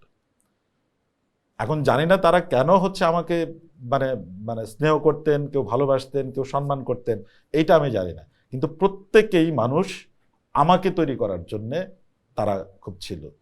আমি যদি বলি যে এই জার্নিটার মধ্যে আমি যে আজকে যে সাংবাদিক থেকে সাংবাদিকতায় গেলাম, এইটাও কিন্তু পুরাটাই কৃতিত্ব হচ্ছে ডিবিসি নিউজ। আপনি জানেন যে ইন্টার নিউজ 5 বছর পর পর যে অনুসন্ধানী সাংবাদিকতার, সেটা আমার হাউস থেকে যদি আমার নামটা না দিত, অন্য কারো তো দিতে পারতো। এই জান্নাতুল মাওয়া বলেন, প্রণব সাহা বলেন, বা নঈম তারিক থেকে বা আরো যারা ছিল, মানে আমার আরেকজনের কথা বলতেই হয়, জাহিদুল পিন্টু। মানে এই যে মানুষগুলার আমরা আমরা মানে তাদের অবদান, যে এই মানুষগুলার যদি আমার নামটা না দিত, সেখানে যদি আমি এতদিনে আমার রিপোর্টিং এর মানটা যদি ওই পর্যায়ে না থাকতো, আমি কিন্তু আজকে সাংবাদিক থেকে সাংবাদিকতার মধ্যে যেতে পারতাম না। তো এই যে জার্নি, মানে সোহেল তালুকদার হওয়ার পিছনে পুরো অবদানটাই ডিবিসি এবং এমআরডিআই। চ্যানেল আয়ে আপনার অ্যাক্টিভিটিস কি ছিল, এবং মানে চ্যানেল আই থেকে আপনি কি মানে আপনি কি শিখতে পেরেছেন, যেটা সাংবাদিকতার ক্ষেত্রে এসে এটা আরেকটা প্লাস পয়েন্ট অ্যাড হয়েছে? মানুষ হওয়া শিখেছি। আমার যিনি গুরু বা যেটা বলেন মানবিকতা মানুষ, আদিত্য শাহীন, তার কাছ থেকে হচ্ছে তার সান্নিধ্যে আসার পরে থেকে জীবনের চিন্তা চেতনা এইটাই পাল্টে গিয়েছে। আপনি মানুষ হওয়ার যে বিষয়টা সেটা শিখেছি, দায় এবং দায়বদ্ধতা শিখেছি। মানে এইটা হচ্ছে যেমন আমরা যেমন শাইখ স্যারের সাথে যখন প্রোগ্রাম করতাম, আমরা ওনার প্রত্যেকটা কাজ শতভাগ অ্যাকুরেট টাইম, এবং মানে ভালো হওয়ার জন্য যে ধরনের কাজ, সেই কাজটা ওইখান থেকেই শেখা। টাইম, সততা এবং মানবিকতা, যে নৈতিকতার যে বিষয়টা, সেখান থেকে আসা। এবং আমার আমার অনেক কিছুর মধ্যেই আমি আদিত্য শাহীন যিনি, তার বিষয়গুলো আসে। মানে এই যে বিষয়গুলো, এইটা যদি না হতো আমি এটা হতে পারতাম না। ওখানে নৈতিকতা, সততাটা আমার খুব বেশি হচ্ছে, আমি সেখান থেকে শিখেছি। ইনভেস্টিগেটিভ জার্নালিজম করতে গিয়ে সবচেয়ে বড় চ্যালেঞ্জ কি? প্রথম চ্যালেঞ্জ হচ্ছে তথ্য, দ্বিতীয় চ্যালেঞ্জ হচ্ছে আপনার এটার হচ্ছে তথ্য পাওয়ার যে চ্যালেঞ্জ, দ্বিতীয়টা হচ্ছে আপনার মানসিকতা, লেগে থাকার মানসিকতা, তৃতীয়টা হচ্ছে আপনাকে নির্মোহ হওয়া, লোভ থেকে নির্মোহ হওয়া, এবং যে চাপ এটি উপেক্ষা করা, এবং সর্বশেষ হচ্ছে ট্রিটমেন্ট। আপনি ওই স্টোরিটার কেমন ট্রিটমেন্ট পাচ্ছেন, কতখানি ট্রিটমেন্ট পাবেন, সেটার একটা সীমাবদ্ধতা রয়েছে। একজন মাঠের সাংবাদিক সে দিনটা কিভাবে শুরু করে? সবাই কেমন করে আমি জানি না, কিন্তু আমি যেহেতু একটা নিউজ চ্যানেল, 24 ঘন্টায় আমাকে থাকতে হয়, আমি 24 ঘন্টায় সজাগ। আমি এখন একটু হচ্ছে ঢিলামি যদি বলেন, সেটা যে কোনো প্রেক্ষাপটে বা আপনার ডিপ্রেশন বা না, ঢিলামি যদি বলেন, কিন্তু আমার দিনটা আমি সাধারণত যেটা শুরু করতাম সেটা হচ্ছে রাতেই আমি আমার ব্যাগটা গুছিয়ে রাখতাম। সবসময় আমার একটা ব্যাগ গোছানো থাকতো, যে ব্যাগে আমার আমার যে ফর্মাল ড্রেস সেটি থাকতো, এবং সেইখানে আমার ক্যামেরা, আমার মানে ব্যাটারি বা মানে আনুষঙ্গিক যাবতীয় প্রস্তুতি থাকতো। এবং আমি সবসময় ক্লিন শেপ করেই থাকার চেষ্টা করতাম। রাতে যদি না পারতাম, ঘুম থেকে উঠেই সেটা হচ্ছে আগে শেপ করে একদম, কখন আমাকে লাইভের মধ্যে দাঁড়াতে হবে এটা আমি জানি না, এবং আপ টু ডেট থাকা এইটা দিয়ে হচ্ছে শুরু। তার মানে আপনি জেলা লেভেলে যখনই আপনি একটা নিউজ চ্যানেলে জব করবেন, আপনার 24 ঘন্টায় আপনাকে অ্যালার্ট। এটা দিন শুরু বলে কোনো কিছু নেই, দিন শেষ বলে কোনো কিছু নেই। কারণ আমার অভিজ্ঞতা দিয়ে গেছে যে আমি টানা পুরো 24 ঘন্টাই অন এয়ারের মধ্যে থেকেছি, প্রতি ঘন্টায় থেকেছি, থাকতে হয়। তার মানে এটা আসলে দিন শুরু না, সবসময় আপনাকে সাংবাদিকতার মধ্যেই থাকতে হবে এবং প্রস্তুতি থাকতে হবে। যখন ব্রেকিং নিউজ কল আসে, মানে প্রথম 10 মিনিট আপনার কি করতে হয়? মানে যখন একটা হঠাৎ করে, আমরা তো নিউজের মানুষ, যে কোনো সময় যে কোনো ইনসিডেন্ট ঘটতে পারে, তো প্রথমে আপনি কি চিন্তা করেন একটা ব্রেকিং নিউজ হইলে? আমি প্রথম চিন্তা করি সেটা সত্যতা ক্রস চেক করার, একাধিক ক্রস চেক করার, একাধিক। এইখানে এই জায়গায় কোনো আমি ওই বেশি তাড়াহুড়াটা আমি নেওয়ার চেষ্টা করি না। আমি একাধিক সোর্স থেকে সেটার আগে নির্ভুল তথ্যটা নিজে সন্তুষ্ট হওয়ার চেষ্টা করি, সেটা যত দ্রুত করা যায়। এরপর হচ্ছে যে আমি মানে দাঁড়ানোটা, মানে লাইভের জন্য ঘটনাস্থলে যাওয়া, এবং সেই যাওয়াটার জন্য খুব ঝুঁকি থাকে। আর ধরুন একটা 20 কিলোমিটার দূরে যেতে হচ্ছে, এটা 120 কিলোমিটার, মানে 20 কিলোমিটার দূরে আমি যাব, কিন্তু আমার হাতে সময় আছে হলো 10 মিনিট, 15 মিনিট বা আরও কম সময় থাকে। ঘটনাস্থলে পৌঁছানোর যে তাগাদা থাকে, সেই তাগাদাটার সময় আমরা খুব বড় বেশি ঝুঁকি নিয়ে থাকি, এটা আসলে অস্বীকার করার সুযোগ নেই। আমার মনে আছে 130-40 কিলোমিটার গতিতেও বাইক চালিয়ে সেই ঘটনাস্থলে চেষ্টা করি যে সেই ঘটনাস্থলে যে মানে দর্শক যেন প্রকৃত চিত্রটাই পায়। আমার খুব কমই আমি মনে পড়ে যে ফোনো লাইভ আগে শেষ করে তারপরে হচ্ছে ঘটনাস্থলে গিয়েছি, এরকম সংখ্যা খুব কম। তবে আমরা চেষ্টা করি যে যত শর্ট টাইমের মধ্যে সেইটার হলো রিয়েল পিকচারটা তুলে ধরার জন্য। এই জায়গায় আমরা একটা বড় ঝুঁকি নিই এবং এটা খুব বড় একটা ঝুঁকি। মাঠে গিয়ে আপনি প্রথমে কার সঙ্গে কথা বলেন? পুলিশ, আই উইটনেস, নাকি ভিকটিম?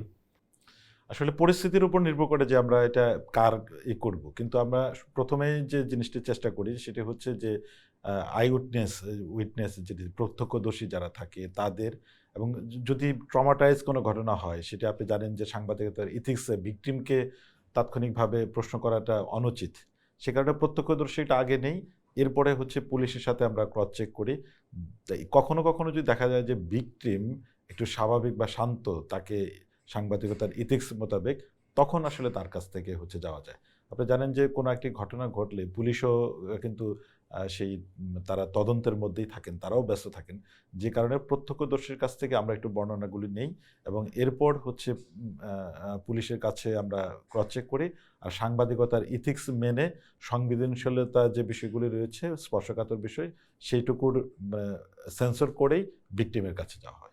কিভাবে ঠিক করেন কোন তথ্য অন রেকর্ড যাবে আর কোনটা অফ দ্য রেকর্ড থাকবে? সাধারণত একেবারে দেয়ালে পিঠ না ঠেকে গেলে অফ দ্য রেকর্ড কোনো তথ্যই যদি আমরা বলি, সেগুলো প্রকাশ করার কোনো বিষয় থাকে না। অফ দ্য রেকর্ড মানেই হচ্ছে যে যে বিষয়গুলি আমি তো দিনভর নানান তথ্য পাই, নানান যে বিষয়গুলি থাকে, সেই অফ দ্য রেকর্ড আমার সোর্স হয়, আমার একটা উৎস হয়, কিন্তু সেটি প্রকাশযোগ্য হয় তখনই যখন সেই অফ দ্য রেকর্ডের সূত্র ধরে আমি কোনো ডকুমেন্টস কালেক্ট করতে পারি এবং স্টোরিটা বুলেট প্রুফ করার জন্য যে ধরনের এলিমেন্ট প্রয়োজন সেটা সংগ্রহ করতে পারি, তখনই সেই অফ দ্য রেকর্ডের তথ্য আমরা সেখানে ব্যবহার করি। আরেকটি যেটি হচ্ছে আমরা এখন দেখছি বিভিন্ন জায়গায়, সেটি হচ্ছে যে আপনি আমার সাথে কথা বলছেন, আড্ডা দিচ্ছেন, আপনি আমার বন্ধু, সহকর্মী, অথবা আপনি আমার সোর্সও হতে পারেন, অথবা আপনি এমন কিছু হতে পারেন, আমি গোপনে সেটি রেকর্ড করছি অথবা ভিডিও করছি অথবা কল রেকর্ড করছি। এটি সাধারণত ইথিক্সের মধ্যে পড়ে না। আমি খুব পরিহার করার চেষ্টা করি যে এই বিষয়গুলি যত মানে যে সামনে না আনার জন্য, কারণ এটি হচ্ছে আপনার আর আমার পারস্পরিক কথা। এটি আমি আপনার কাছ থেকে আনুষ্ঠানিকভাবে ইন্টারভিউ যাচ্ছি না বা কোনো কিছু না, শুধুমাত্র যে স্টোরিগুলি একদম দৃশ্যমান প্রমাণযোগ্যর জন্যে খুবই প্রয়োজন যদি আমরা বলি, সেই সমস্ত স্টোরিতে এই গোপন ক্যামেরা বা এই ধরনের কোনো কিছু ব্যবহার করা হয়। সেটা দেশের মানে নিউজের স্বার্থে, জনস্বার্থ যেটার মধ্যে জড়িত, জনকল্যাণ যেটা জড়িত, বা নীতি নির্ধারণের পর্যায়ে যেটার হচ্ছে এই ধরনের কাজ করলে ভূমিকা রাখে, সেটাই মানে ইথিক্যালভাবেই আপনাকে করতে হবে। এবং এই ধরনের অফ দ্য রেকর্ড করলেও সেটা আপনার নিজের কাছে যেন একটা স্বচ্ছতা থাকে এবং জনগণের কাছেও, যারা আপনার দর্শক, তাদের কাছেও যেন থাকে। আরেকটা বিষয় হচ্ছে যে বিষয়গুলো চিন্তা করি, সেটা হচ্ছে যে আপনি যার বিরুদ্ধেই আমরা বা যে অভিযোগগুলো উঠেছে, তিনিও কিন্তু একজন মানুষ, তারও কিন্তু অধিকার রয়েছে তার নিজেকে ডিফেন্ড করার, বা তারও সপক্ষের ব্যাখ্যা নেওয়ার, তারও যুক্তিটা শোনার, তারও তো কোনো না কোনো ব্যাখ্যা থাকতে পারে। সোহেল ভাই, একটু বলবেন যে কখনো এমন হয়েছে যে কোনো একটা ভুল তথ্য দিয়ে দিয়েছেন, এর জন্য আপনি বিপদের মধ্যে পড়েছেন, এবং মানে সেনসিটিভ যে সব নিউজগুলা থাকে সেগুলো আপনি তথ্যগুলা মানে কতটা কেয়ারফুলি ভেরিফাই করেন? আমি আমার সোর্সকে প্রথমেই হলো নেগেটিভ দৃষ্টিতে দিয়ে রাখি, যে এই সোর্স আমাকে বিপদে ফেলছে কিনা, ফেলবে কিনা। এইটা হচ্ছে আমার প্রথম, যে এইখানে সোর্সের ইন্টারেস্টটা কি, এইটা যখন হচ্ছে আমি মাথায় রাখি, তখন আসলে ভুল তথ্য পাওয়াটা মানে খুব হয়। ভুল তথ্য যে আসে না তা কিন্তু না, কিন্তু একাধিক ভাবে, একাধিক পন্থা, একাধিক জায়গা থেকে সেটাকে যদি ক্রস চেক করা যায়, সেই ক্ষেত্রে হচ্ছে ভুল তথ্য হওয়ার সম্ভাবনা থাকে না। আমি যদি সম্প্রতি আরেকটা তথ্য দিয়ে রাখি, যে আপনি জানেন যে রেল লাইনগুলোতে প্রচুর পরিমাণে হচ্ছে দুর্ঘটনা ঘটে। এই দুর্ঘটনা কিন্তু দুই রকম, একটা হচ্ছে ট্রেনের সরাসরি দুর্ঘটনা, আরেকটা হচ্ছে যে মরদেহ আড়াল করার জন্য বা খুনটাকে আড়াল করার জন্য এই ধরনের কিন্তু অনেক সময় থাকে যে রেল লাইনের পাশে মরদেহ পাওয়া যায়।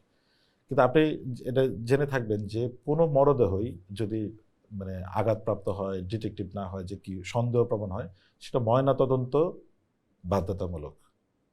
ময়নাতদন্ত ছাড়া তো আপনি হস্তান্তর করতে পারবেন না। একমাত্র দুর্ঘটনার সময় জেলা প্রশাসকের এখতিয়ার রয়েছেন, তিনি পরিবার আবেদন করলে ময়নাতদন্ত ব্যতীত দিতে পারেন। রেলওয়ের ক্ষেত্রেও কিন্তু একই আইন বা আসে নাই। তো সম্প্রতি আমরা একটা স্টোরি করি, যে স্টোরিটার হচ্ছে যে 10,000 টাকার বিনিময়ে তিনি মরদেহটা ছাড়া পান। এই জায়গায় হচ্ছে যে সীমাবদ্ধতা, আপনি তো আরো ভালো, আমার থেকে আরো ভালো জানেন যে এই সাংবাদিকতাটা করাটা কত কঠিন, যে টাকা লেনদেনের চিত্র, রিয়েল টাইম ফুটেজ পাওয়াটা কিন্তু কঠিন। যখন হয় সেটা আড়ালে টাকা লেনদেন হচ্ছে, আমরা এটা প্রকাশ করার পরে বাংলাদেশ রেলওয়ে পুলিশ থেকে এটার তদন্ত বা এটা করে তারা একটা প্রতিবাদ চাপায় যে মামলা করা হবে। সেই সময় আমার কাছে এটার একটা চাওয়া হয়, যে এটা কেমন, আপনার কাছে কি ব্যাখ্যা চেয়েছে তারা? হ্যাঁ, ব্যাখ্যা এটা তো প্রতিষ্ঠান চাবেই, প্রতিষ্ঠানের কাছে যখনই আসে তখন আমি এটা নিয়ে আরো গভীরভাবে কাজ কর এই যে কাজ করাটা, যে আমার যে জায়গাটা, সেই সময় গিয়ে কিন্তু আমরা প্রুভ করলাম, আমরা যে স্টোরি করলাম, প্রুভ করলাম যে আমরা সঠিক ছিলাম, এবং এই যে ভিকটিম যারা ছিল, যারা টাকা দিয়েছেন, তাদেরকে একরকম ভয় দেখানো হয়েছে যে মরদেহ উত্তোলন করা হবে যদি মিথ্যা স্টেটমেন্ট না দেওয়া হয়। এই কার্যক্রমগুলো কিন্তু হয়। এবং আরেকটা আপনার বলি, আপনি জানেন যে সাব রেজিস্ট্রি অফিস, আমার বেশ স্টোরি রয়েছে, প্রচুর স্টোরি রয়েছে সাব রেজিস্ট্রার অফিসে, কিন্তু ইম্প্যাক্ট ছিল না। ইম্প্যাক্টটা হচ্ছে যে আমি একটা স্টোরি করতেছি দুর্নীতির, দলিল ট্যাম্পারিং এর মতো ভয়াবহ অপরাধ আর হয় না। আমার স্টোরির পরে দুদক অভিযানও করে, কিন্তু সেটা আর কিছু হয় না। আমি ওই দুদক অভিযান পর্যন্ত, যারা এটা নিয়ে ভিকটিম ছিল তারা মিনিমাইজ হওয়ার পরে শেষ হয়ে যায়। তখন আমার কাছে চ্যালেঞ্জ আসলো, আমি যে চ্যালেঞ্জটা করলাম, ওই যে আমি এইটার মধ্যে এমন কিছু দেখাবো সেটা যেন মানুষ বুঝতে পারে যে এখানে লেনদেন হয়। আমি 2টা জায়গায় দেখিয়েছি, 3টা জায়গায়, 3টা সাব রেজিস্ট্রি অফিসে দেখিয়েছি কিভাবে সেখানে ঘুষ লেনদেন হয়, এবং রিয়েল টাইম ঘুষ লেনদেনের তথ্য দেখিয়েছি।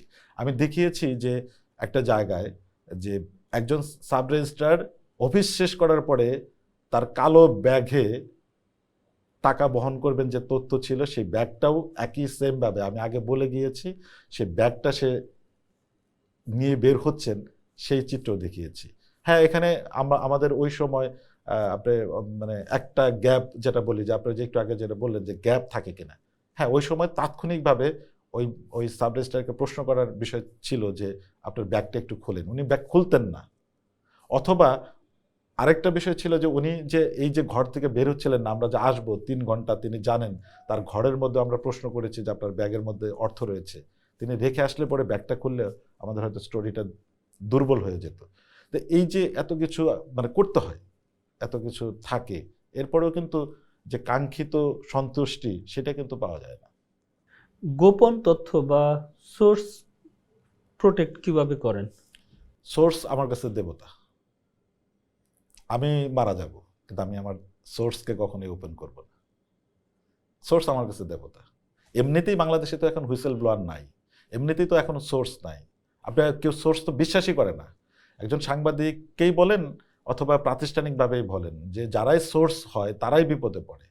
কারণ একজন আপনার অফিসের কর্তার বিরুদ্ধে আপনার তথ্য দেওয়ার পরে সেটা খুব বেশি হচ্ছে না, কোনো না কোনোভাবে আঁচ করতে পারে যে এই মানুষটা এই তথ্য দিতে পারে। তার জীবনে তো ভয়াবহ দুর্বিষহ অবস্থা নেমে আসে, এবং বিগত দিনে তো এই মানে এই কাজগুলো হয়েছে।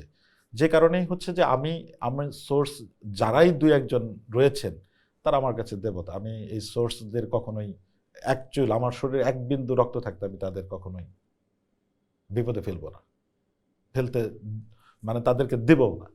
আমি যদি সম্প্রতি আপনাকে একটা মানে স্টোরি বলি আর কি, যে আমরা গত বছর একটা বড় স্টোরি করেছি যে এক সিজনে খাদ্য গোদামে 854 কোটি টাকার ঘুষ বাণিজ্য। এটা সভা করে ঘুষ বাণিজ্য। কিন্তু এখন আমার সম্ভব না তো, আমি ধরেন আমি 3টা জায়গায় 3টা খাদ্য গোদামে এটাকে আমাকে 1-1.5 বছরের মতো সময় লাগছে নার্সিং করতে, সোর্স ডেভেলপ করতে। সেই জায়গায় মানে ডিভাইস যথাযথভাবে, তারপরেও কিন্তু অডিওটা পেয়েছি, ভিডিও পাইনি। তো এই যে এটা কিন্তু চেষ্টা করা হয়েছে, স্ট্রিম রুলার চলছে ওই তিনটা জায়গাতে, স্ট্রিম রুলার চলছে যে কে মানে কার মাধ্যমে তথ্য বেরিয়ে আসতে পারে। তাদের মধ্যেই সন্দেহবশতই যে এই সরকার যে জায়গায় ব্যবস্থা নেবে সেই ব্যবস্থা না নিয়ে সেই জায়গায় হচ্ছে সোর্স খোঁজা হয়, সোর্সদের প্রতি স্ট্রিম রুলার চলে। কিন্তু আমরা কিন্তু প্রমাণ করতে পেরেছি যে এখানে হয়েছে, দুদকে মামলা হয়েছে। এই অকাঠ্য প্রমাণগুলি না থাকার ফলেই আসলে আমাদের অনুসন্ধানী সাংবাদিকতা যেটা বলি বুলেট প্রুফ, সেটা আমরা সবসময় সফল হই না। এইটা খুব দরকার, আমাদের হুইসেল ব্লোয়ার দরকার, সোর্সের নিরাপত্তা দরকার, এবং তথ্য আপনি যদি খুব ভালো তথ্য পান, সেই তথ্যটা পাওয়া যায় না সবসময়, আর সেই তথ্যটা আপনার নষ্ট যেন না হয়, এইটা আপনাকে, এই ইমানদারিটুকু আপনাকে মধ্যে থাকতে হবে। না হলে আপনাকে সাংবাদিকতা করার কোনো দরকারই নাই, আশারই প্রয়োজন নেই, কারণ আপনি এর ফলে অন্যজনের পথ নষ্ট করছেন। এমন কোনো রিপোর্ট কি আপনি করেছেন যেটা করার পরে সেটা অন এয়ারে যায়নি, এরকম কোনো রিপোর্ট? এবং মানে কি ধরনের প্রতিবন্ধকতার মাঝখানে আপনাকে প্রতিদিন যেতে হয়? খুব বেশি এই ধরনের মানে অভিজ্ঞতা আমার নাই যে অন ইয়ার মানে হয় নাই। আমার প্রতি আমার প্রতিষ্ঠান অনেক বেশি মানে ট্রাস্ট ছিল যে আমি যাই করি না কেন তারা সেটা অন ইয়ার করতো। চাপ তো থাকবেই। আমি আমি যেটা হচ্ছে যে মানে যদি আপনাকে বলি, একজন আমি মানে আমার কথাই যদি বলি, আমি ঘর থেকে বেরই হতাম আর ফিরবো না এই বলে। আপনি মানে আমি কি মিন করছি আপনি বুঝতেই পারছেন। যে আমি বেরই হতাম, আমার পরিবারও একইভাবে ধরে নিয়েছে যে আমি মাঠে কাজ করতে যাব, আমার উপরে হামলা হবে একটা, সেকেন্ড হচ্ছে আমি একটা প্রতিবেদন করব, সেটা থেকে মামলা হবে, তৃতীয়ত আমি কোনো না কোনোভাবে আমি ঘরে নাও ফিরতে পারি। আপনি আমি যখন ইয়াবার যে ওই রিপোর্টটা আমি করি, সেই সময় আপনারা দেখবেন যে যে কিছু কল থাকে যে আপনি নাম্বার না, অনলাইন যাতে কিছু কল 00 বা এরকম দিয়ে, আপনি চিন্তা করুন যে আমি রাবনা বাইপাসের ওই অংশটা পার হচ্ছি, এরপরে ফোন আসলো পিছনে একটা জ্যাক গাড়ি, সেই গাড়ি যদি চাপা দেয় কি করতে পারবি। এত রিয়েল টাইম, কে আমি জানি না, আই ডোন্ট নো। আমি তখন তাকে মানে সেই কলের সময় এটা বলেই কিন্তু কেটে দিয়েছে। এইটা মাথায় নিয়েই আপনাকে অনুসন্ধানে সাংবাদিকতা করতে হবে, যে আপনি এটা আপনি এক ধরনের যদি বলেন যেটা দেশপ্রেম, নাগরিকদের জন্য প্রেম, এটাও এক ধরনের, আপনি যেটা শুরুতেই ইন্ট্রো বলছিলেন যেটা একটা যুদ্ধ, অবশ্যই যুদ্ধ, আপনি এটা করতে হবে। আমি হয়তো একা সোহেল তালুকদার অনেক বেশি কিছু প্রভাব ফেলতে পারবো না, কিন্তু আমার যে একজন মানে পিপিলিকার মতো জায়গায়, আমার জায়গা থেকে আমি যে মানে যে করতে পারবো যেটুকু করতে, এই চেষ্টাটাই যদি সম্মিলিতভাবে সমস্ত জায়গা থেকে আসে, তবেই না কিছু একটা পরিবর্তন হবে। এত আমাদের হচ্ছে সীমাবদ্ধতা, আমরা সাংবাদিকতার এত মানে নেগেটিভ কথাই তো বললাম। আপনি নিজেও একজন স্বনামধন্য সাংবাদিক, আপনি একবার চিন্তা করেন এই দেশে যদি যতটুকুই সাংবাদিকতা হয়, অনুসন্ধানী সাংবাদিকতা হয়, সেটুকু যদি না থাকতো, আমাদেরকে নানান মানুষ নানাভাবে বলে। আমি প্রচুর মামলার সম্মুখীন, মামলার ভয় পেয়েছি যে আজকে মামলা হচ্ছে, হচ্ছে, থাকে না মফস্বলে থার্ড পার্টি বা শুভাকাঙ্ক্ষীও তো থাকে বা বিষয় জায়গায় থাকে। সেই সময় যখন আমার সাথে কথোপকথন হতো বা এই হতো, আমি কখনোই কোনো দিনও আজ পর্যন্ত কোনো স্টোরি মানে একটা স্টোরির এলিমেন্ট নিয়েই একটাই প্রচার করে দিয়েছি এরকম না।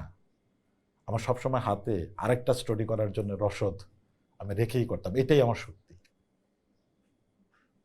এইটাই প্রত্যেকেরই এটাই হওয়া উচিত যদি আপনি টিকে থাকতে চান। সংবাদ সংগ্রহ করতে গিয়ে হামলার শিকার হয়েছেন, বিশেষ করে টাঙ্গাইলে লাইভ কাভারেজের সময় আক্রমণের ঘটনা ঘটেছিল 2020 সালে। সেই ঘটনাটি আসলে কি ছিল? সেই ঘটনার পর রিপোর্টিং স্টাইল কি বদলে গেছে? এখনো মাঠে নামার আগে ভয় কাজ করে? আপনি কি কখনো মনে করেছেন সত্যের জন্য মূল্যটা খুব বেশি? সত্যের জন্য মূল্য সবসময় বেশি। আপনার শেষের প্রশ্নটা দিয়ে আসি, এটা সবসময় বেশি। এটা নানানভাবেই সত্যের জন্য হয়। আমি পারিবারিকভাবে ডিটাচড বা পারিবারিক থেকে পরিবারকে সময় দিতে পারিনি, হয় ব্যবসাটা যে প্রপারভাবে করার কথা ছিল সেটা আমি করতে পারিনি সত্য করতে গিয়ে। যেটা হচ্ছে যে সর্বশেষ যেটা লাইভ চলাকালীন যেটি হামলার শিকার হলাম, সেটা ছিল যে আমাদের ধর্মীয় যে তাবলিগ জামাত, যেটি দুটি অনুসারী রয়েছেন। আমরা সাধারণত সাদপন্থী এবং জুবাইরপন্থী বলে এটা মানুষ সকলেই চিনে এবং গণমাধ্যমও এটি করে। এবং সরকার, ওই সময়কার সরকার যেটি প্রজ্ঞাপন দিয়েছিল সেখানেও একই জিনিসই লেখা ছিল যে সাদপন্থী। তেমন একটি টাঙ্গাইল ডিসি অফিসে তাদের একটি এরকম বড় ধরনের জামায়াত হয়, যে তারা এটা প্রতিবাদ জানায়, নানান আয়োজন ছিল আর কি। আমরা তো আসলে সাধারণত আপনি জানেন যে লাইভ হলে পরে একটা নির্দিষ্ট সময়ের মানে আগে দাঁড়াতে হয় বা একটা সময় থাকে, প্রেজেন্টার অন্য নিউজের গ্যাপ থাকে, ওরকম আমি দাঁড়িয়ে আছি। যখনই প্রেজেন্টার আসলে প্রশ্ন করেছেন যে কোন মানে কাদের, মানে কারা কারা এটা করছে বা কোন পন্থী, তো আমি সেই সময় শুধুমাত্র সাদ এবং জুবায়ের পন্থী, এই পন্থী শব্দ উচ্চারণ করার সাথে সাথেই চারপাশে যারা ছিলেন একযোগে আক্রমণ, মানে আর কি। তো মানে প্রথম তো আঘাত যেটা আসেই, সেটা তো প্রথমে আসে ক্যামেরার উপরে। তো ক্যামেরা ছিনিয়ে নেওয়া, শারীরিক আঘাত, এটার মধ্যেও কিন্তু আমাদের কার্যক্রম চলেছে। আপনি বলছেন যে আমি ভয় পেয়েছিলাম কিনা। আমি এবং আমার ক্যামেরাম্যান দুজনেই ভয় বিষয়টা আসলে আমাদের মধ্যে থেকে উবে গিয়েছে। আমরা এটা না, আমরা চালিয়ে গিয়েছি যে পর্যন্ত লাইন ছিল। তো এই যে তারা মানে মব সৃষ্টি করলেন, সেই মব সৃষ্টির মধ্যে ওই সময়ের মধ্যে আমি আমার ব্যক্তিগতভাবে মরার জন্য বা মরে যাব এই ধরনের কোনো কিছু অনুভূতি কাজ করেনি। আমার কাছে ওই পেশাদারিত্বটাই মনে হয়েছে যে আমাকে এটা কন্টিনিউ করতে হবে সর্বশেষ সময় পর্যন্ত। এটাই ছিল, এটাই। এই শব্দ দুইটা ব্যবহার করার জন্য যে আপনাকে আক্রমণ করা হয়েছে, আসলে কেন? আপনার কাছে কি মনে হয়েছে? আমার কাছে এটার কোনো মানে কোনো ব্যাখ্যাই নেই। এটা আমার কাছে মনে হয়েছে যে তারা এটা জাস্ট হচ্ছে যে এক ধরনের উগ্রতা যদি বলেন, ওইখানে কিছু মানুষ যারা ছিল মানসিকভাবে তারা উগ্র ছিলেন, উগ্র থাকার ফলে এই শব্দ শুনেই তারা আসলে আক্রমণটা করেছে। আবার ওর মধ্যেও কিন্তু দুই একজন আমাদেরকে সেভ করেছেন, যে সবাই যে আক্রমণ করেছেন মানে মেরেছেন বা এই করছেন তা না, ওর মধ্যে থেকেও দুই একজন কিন্তু মানে করেছেন। আবার এটা নিয়ে যখন পরবর্তীতে আমরা ওই ঘটনা থেকে সরে এসে আমার যে আরো যারা সহকর্মী তারা দূরে ছিলেন, তারা এসে কাছ থেকে আমাদেরকে যখন একটা অনুষ্ঠানের জায়গায় করা হয়েছে, এবং আপনি আমার যতটুকু মনে আছে যে তারা এটা বললাম কিন্তু তখনই ঘটনা শেষ হয়ে গিয়েছিল না।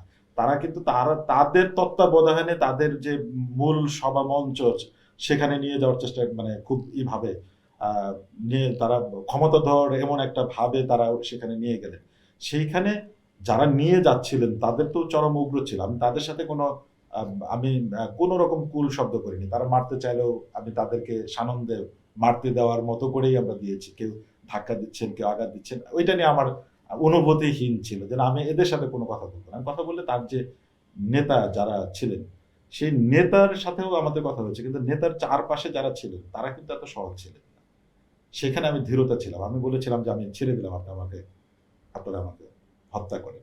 হয়তো বা আমার এই যে ধীরতা, যে মৃত্যু চাওয়াটা, এইটা তারা ভয় পেয়েছিল সর্বশেষ সময় পর্যন্ত। তাদের ব্যাখ্যাটা কি ছিল, মানে কেন তারা আঘাত করলো? এইটা তাদের আসলে তাদের কাছে কোনো মানে এই এই তাদের কাছে তারা এটা সাতপন্থী কেন বললাম, এটা তারা মানে মানে এটাই তারা কি সাতপন্থীর ছিল না? সাত বা জুবাইরপন্থী, তারা সম্ভবত জুবাইরপন্থী এরকম ছিল আর কি। এটা ছিল মানে আচ্ছা। যেটা হচ্ছে হেফাজত ইসলাম যেটাকে সমর্থন করে, এখন এই মুহূর্তে মনে মনে পড়ছে না, ওই পন্থীটাই তারা ছিলেন আর কি। একজন সাংবাদিক যখন আক্রান্ত হন তখন তিনি কি এক মুহূর্তের জন্য মানুষ হয়ে যান? না, এরকম না, মানে তখনও সে সাংবাদিকই থাকেন বেশিরভাগ, এটাই হওয়া উচিত। মানুষ হওয়ার সুযোগ কোথায়? কখনো কি আপনার পরিবার বলেছে যে এই পেশাটি ছেড়ে দাও?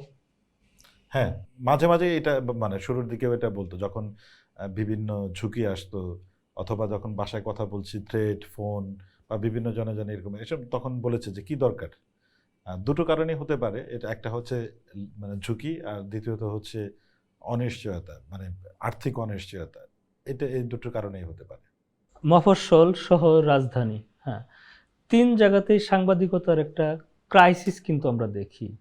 সেই ক্রাইসিসটা আসলে কিসের জন্য হয়? এটা বড় ক্রাইসিসটা হচ্ছে যে সবকিছুর পিছনেই তো মানে অর্থ এবং মেধা। আপনি যখনই বেশি অর্থ বিনিয়োগ করতে পারবেন, তখন হচ্ছে আপনি হচ্ছে মেধাবী যারা রয়েছেন সেই মেধাবীদের আপনি এখানে ইনক্লুডিং করতে পারবেন। এখন যেমন অন্য সেক্টরের মতোই, যেমন আমাদের বুয়েট বা আরও যে স্বনামধন্য যে সমস্ত প্রতিষ্ঠান রয়েছেন, সেই সমস্ত প্রতিষ্ঠান থেকে যখন একটা ভালো শিক্ষিত ইঞ্জিনিয়ার যারা বের হন, তারা কোথায় যান? দেশের বাইরে চলে যান। একটাই মাত্র তো কারণ, সেখানে অর্থ এবং সুযোগ, যেটা যদি বলি নিরাপদ জীবন, এইসব কারণেই তো। একইভাবে মিডিয়াটা, এত বেশি মিডিয়া হচ্ছে, এত বেশি মিডিয়ার তো প্রয়োজন বাংলাদেশে নাই। এত বাণিজ্যিক বা বিজ্ঞাপনের মার্কেটটাও বাংলাদেশের নাই। তার মানে কিন্তু তারপরেও কিন্তু আপনি দেখছেন যে 40টার অধিক টেলিভিশন, পত্রিকা, তারপর হাজার হাজার অনলাইন, এতে এই যে সাংবাদিক আমরা প্রডিউস করছি, সেই আসলেই কিন্তু সাংবাদিকতা করার জন্য তেমন কেউ নাই আর কি। আপনি দেখবেন যে এখন মিডিয়াতে আরেকটা বড় সংকট আমরা দেখছি, সেটা হচ্ছে যে দক্ষ জনবল। প্রচুর যে টেলিভিশন আসতেছে, প্রচুর আসতেছে, বা ডিজিটাল মাধ্যম যেটি রয়েছে, সেই সব ডিজিটাল মাধ্যম বা টেলিভিশনগুলোতে যে কারিগরি দিক যেগুলো দেখবেন, সেই কারিগরি দিক যে যাদের ধরেই হচ্ছে একটা প্রোডাকশন তৈরি হয়, এটা তো টিম ওয়ার্ক। সেই টিম ওয়ার্কের মধ্যে কিন্তু দক্ষ জনবল তৈরি হচ্ছে না। আপনি কিভাবে সম্ভব? আপনি 10, 15 বা 20 হাজার টাকায় ইন্টার্নি বা শুরু করে ঢাকা শহরে সার্ভাইভ করা সম্ভব? সম্ভব না কিন্তু। বাংলাদেশের সাংবাদিকতায় সবচেয়ে বড় সমস্যা কি? বাংলাদেশের সাংবাদিকতায় আমি তো খুবই একজন নগণ্য মানুষ, আমার দৃষ্টিকোণ থেকে যদি আমি বলি, মানে এই যে এত বেশি মানে জনসংখ্যার মতোই, যে জনসংখ্যা যেটি বলি, যে এত বেশি জনসংখ্যার মতোই এটা তো বিস্ফোরণ। আপনি যখন অতি মাত্রায় অতি বেশি গণমাধ্যম হবে, সে গণমাধ্যমের ব্যাপ্তি বাড়ছে কিন্তু সাংবাদিকতা বাড়ছে না। মানে এটা ভালো সাংবাদিকতা করার জন্যই নাই। আমার মতে হচ্ছে যেটা এখানে এটার জন্য একটা ইন্ডাস্ট্রিয়াল, বা এটা যদি বড় কোনো মানে এই কি বলে এই, এটা যে উন্নত বিশ্বে যেমন আছে, আপনারা দেখছেন যে এটার জন্য একটা বড় একটা ফান্ড থাকে, বড় একটা বিনিয়োগ থাকে। আপনি যদি দেখেন যে অন্য সব সেক্টরের থেকে, এটা তো সৃজনশীল একটি কাজ, অন্য সব সেক্টর বা দপ্তরের থেকে এই মানুষগুলার সব থেকে বেশি মানে টাকা পয়সা হওয়ার, মানে বেতন হওয়ার কথা দরকার ছিল, আপনার মেধার স্বীকৃতি হওয়ার কথা ছিল। এইটা তো তারা পাচ্ছে না। এবং এখন যদি ঢাকায় ধরেন, আপনি ঢাকার কথা বলছি, বা ব্যতিক্রম তো নিয়মের মধ্যে ফেলতে পারবেন না, যে কেউ বেশি টাকা পাচ্ছে, কেউ আবার টাকাই পাচ্ছে না। কিন্তু একটা নির্দিষ্ট কাঠামো না হওয়াটা, এবং এত বেশি দলাদলি, সাংবাদিকদের মধ্যে দলাদলি, সাংবাদিকদের মধ্যে রাজনীতি, এবং আপনার রাজনীতির আপনার থাকতে পারে, আপনার আইডিওলজি, আপনি ভোট দিলে আপনার সেটা কোনো না কিছু থাকতে পারে, কিন্তু আপনি সেইটা যখন সাংবাদিকতার মধ্যেই হলো মানে উলঙ্গভাবে আপনি যখন করবেন, তখন থাকে না। বহুমাত্রিক সংকট, এই সংকট দূর হওয়া মানে কতটা কঠিন, মানে সামনের দিনগুলো আসবে। আমি যদি আপনি বলেন যে আমরা 5ই আগস্টের আগের যে প্রেক্ষাপট ছিল, তার থেকে কি খুব বেশি পরিবর্তন হয়েছে? আর আমার কাছে তো মনে হয় যে আগের থেকে হয়েছে। এই যে গেট কিপার, মানে মিডিয়ার মধ্যে গেট কিপার, মিডিয়ার মধ্যে মানে চলে যাওয়ার পরে, সরকার চলে যাওয়ার পরে এখানকার ম্যানেজমেন্ট বা নানান কিছুই চেঞ্জ হয়, এটা তো হওয়ার কথা না। এটা অন্য দেশে কতখানি হয় জানা নাই। যখনই এই সুশাসনগুলো প্রতিষ্ঠিত হবে এবং এই যে মজুরি বৈষম্য, ভালো একটা বেতন কাঠামো তৈরি হবে এবং টেলিভিশন নিজেই একটা শিল্প হিসাবে দাঁড়িয়ে যাবে, তখন এই সংকট দূর হবে, দূর হবে। তাছাড়া এটা সংকট দূর হওয়ার সুযোগ খুব কম। একজন সাংবাদিককে চুপ করার কমন মেথড কি? অনেকগুলো মেথড। প্রথম হচ্ছে তার চাকরিটা না থাকার একটা চুপ করা, যেহেতু কোনো কারণে যদি চাকরি না থাকে, এখন ধরেন এটা একটা পদ্ধতি। দ্বিতীয়ত হচ্ছে ভয় পাওয়ানোর পদ্ধতি। তারপরে আর্থিক এগুলোও তো থাকে, লোভের মধ্যে ফেলা, এইসবগুলোই থাকে। কিন্তু প্রথমটা থাকে যে তার প্রাতিষ্ঠানিক যে পলিসি, যে ওইখান থেকে যদি তাকে হচ্ছে ডোমিনেট করে দেওয়া যায়, দমিয়ে দেওয়া যায়, তাহলে সব থেকে বেশি ওইটাই হচ্ছে সবচেয়ে বেশি কাজে লাগে। ধরেন আপনি যে হাউসে, আপনি যে যে জায়গায় প্রতিষ্ঠানে কাজ করছেন, সেইখানকার যদি মেরুদণ্ড, যদি আপনাকে শক্ত মেরুদণ্ড আপনাকে সাপোর্ট না দেওয়া হয়, তো আপনি কাজ করতে পারবেন না। আপনি বলছিলেন যে একটা ইন্ডাস্ট্রির ভিতরে গিয়েছিলেন, তারপর আপনাকে ইন্ডাস্ট্রির মালিক পক্ষ একজন বলছিল যে আম, আপনি যদি এখান থেকে বের না হতে পারেন তাহলে আপনি কি করবেন। তো যখন আপনি ইনভেস্টিগেটিভ কোনো রিপোর্ট করতে যান, আপনি কি কি পদক্ষেপ গ্রহণ করেন? আমার যখন এই জোয়ার হামলার পরে যখন এটা নিয়ে আমার যারা গুরু যারা রয়েছেন, এটা নিয়ে আমার সীমাবদ্ধতা, আমি কি কি ওই ওই ওই স্টোরিটা করতে গিয়ে আমি কি কি ভুল করেছি, আমি রিস্ক ম্যানেজমেন্টের মধ্যে কি কি ভুল করেছি, এটা নিয়ে যখন পরে আমাকে আরো গ্রুমিং করা হয়, আমাকে শেখানো হয়, তো তখন বেশ কিছু কৌশল তারা শিখিয়ে দিয়েছেন এবং এটা প্রতিনিয়ত আমরা কাজ করি। যেমন হচ্ছে যে প্রথম আপনি একটা স্টোরি করলেন, সেই স্টোরিটা আপনি জানেন যে এখানে কি কি ঝুঁকি হতে পারে, কি ধরনের ঝুঁকি আপনি আসতে পারে, সেটা হামলার হতে পারে, সময়ের হতে পারে, নানান ধরনের কোনো কিছু আপনি কিছু আছে যে আপনি জানেনও এমন কিছু ঝুঁকি হতে পারে। সেই সমস্ত ঝুঁকি যখন সামনে আসবে, সেটা থেকে আপনি ফেরার পথ কি। আপনি তো এখানে ধরেন আমরা সাংবাদিক করতে এসেছি, কিন্তু এখানে জীবন দেওয়ার জন্য না। তার ঝুঁকি আছে, কিন্তু সেই ঝুঁকিটাকে কিভাবে কম করা যায়, আনা যায়। তো এরকম কিছু কৌশল আমরা শিখেছিলাম। সেই কৌশলের মধ্যে যেমন হচ্ছে যে যিনি অপরাধ করে, আমি এটা বিশ্বাস করি, তিনি সবসময় দুর্বল থাকে। এইটাই হচ্ছে একজন সাংবাদিকতার বড় শক্তি, যে আপনার অপোজিট যিনি আছেন তিনি দুর্বল, আপনার থেকে দুর্বল, আপনার কাছে শক্তি আছে, তারপরেও মানুষ তো না।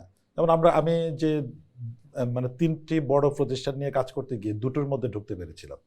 তৎকালীন একজন ছিলেন বেশ প্রভাবশালী একজন মন্ত্রী ছিলেন, নাম নাই বলি। তো তিনি যেটা বলছেন যে না যেতে পারলে, এখান থেকে না যেতে পারলে, কারণ এটা আমাদের জন্য আছে যে ঝুট ব্যবসা আছে, বা সাংবাদিকদের একটা ট্র্যাক দেওয়া যায় যে চাঁদাবাজি করতে আছে, বা এমন কোনো আয়োজনও করা যেতে পারে যে আমার হাতে অনেকগুলো টাকা দিয়ে বলছে যে চাঁদা করতে, এরকমও থাকতে পারে। তার কি কৌশল সেটা আমি জানি না, কিন্তু এই শব্দটা শোনার পরে যেটা থাকে, আমি তাৎক্ষণিক যেটা ছিল যে আমি প্রস্তুতি নিয়েই আসা। সেই প্রস্তুতিটা হলো যে আমি যখন তার ফ্যাক্টরিতে ঢুকি, তার আগেই আমি হচ্ছে একটা অ্যাজ লাইভের মতো সেখানে শ্যুট করেছি। আমি এখানে ঢুকবো, সেটা আমার আমাকে সাপোর্ট দিতে পারে এবং আমার বিশ্বস্ত এমন কাউকে আগেই জানিয়ে গিয়েছে, যে তারা তাৎক্ষণিক যদি কোনো বিপদ হয়, এবং অনৈতিক কোনো উদ্দেশ্য সেখানে গোপন ক্যামেরা বা এই ধরনের কোনো কিছুই ব্যবহার করিনি। শুধুমাত্র হোয়াটসঅ্যাপে একটা কলের মধ্যে সবসময় সার্বক্ষণিক ছিলাম, যিনি ওই প্রান্তে আছেন, আমার কোনো বিপদ হওয়ার সঙ্গে সঙ্গে তিনি আইন শৃঙ্খলা বাহিনীর কাছে অবহিত করতে পারেন। আমি যখন ফোনটি এইভাবে বের করেছি, আমার সাপোর্টিংয়ের কেউ আছে বাইরে বা দূরে, তখনই আসলে তিনি একদম উনি আপনাকে কি বলেছিল? এটাই বের হতে না পারলে, বা এটা উনি প্রথম যে শব্দটা করেছিলেন, তুমি এখানে সাংবাদিকতা কাজ করতে এসে কে তোমাকে পাঠিয়েছে, তোমার উদ্দেশ্য কি, এটাই। তুমি বলেছিলেন, আমি বলেছিলাম যে না, আপনি আমাকে তুমি বলতে পারেন না, আপনি আমাকে আপনি করেই সম্বোধন করুন। এই যে আপনি ঘাবড়ে না গিয়ে, আপনার যদি ভোকালটা স্ট্রং থাকে, আপনি যদি নৈতিক থাকেন, নৈতিক থাকার একটা বড় সুবিধা হলো কি, আপনার ভিতরে ভয় কাজ করবে না। আপনি জানেন যে আপনার পিছনে আর কেউ না থাকলে সৃষ্টিকর্তার বড় একটি শক্তি, রহমত আছে। তো এইটা থাকলে পরে অন্যরাও মানে আপনার বডি ল্যাঙ্গুয়েজ, আপনার কথা বলার ধরন, এইসব কারণে অন্যরাও জাজ করে যে আমি কাকে টোকা দিচ্ছি। এটা মানে এই সেম আরেকটা এরকম হয়েছিল, সে তো আয়োজন করে সেখানে মাসলম্যান ভাড়া করে রেখেছিল আর কি, কিন্তু তারপরেও শেষ পর্যন্ত ওই একই পন্থায় তিনি পারেননি।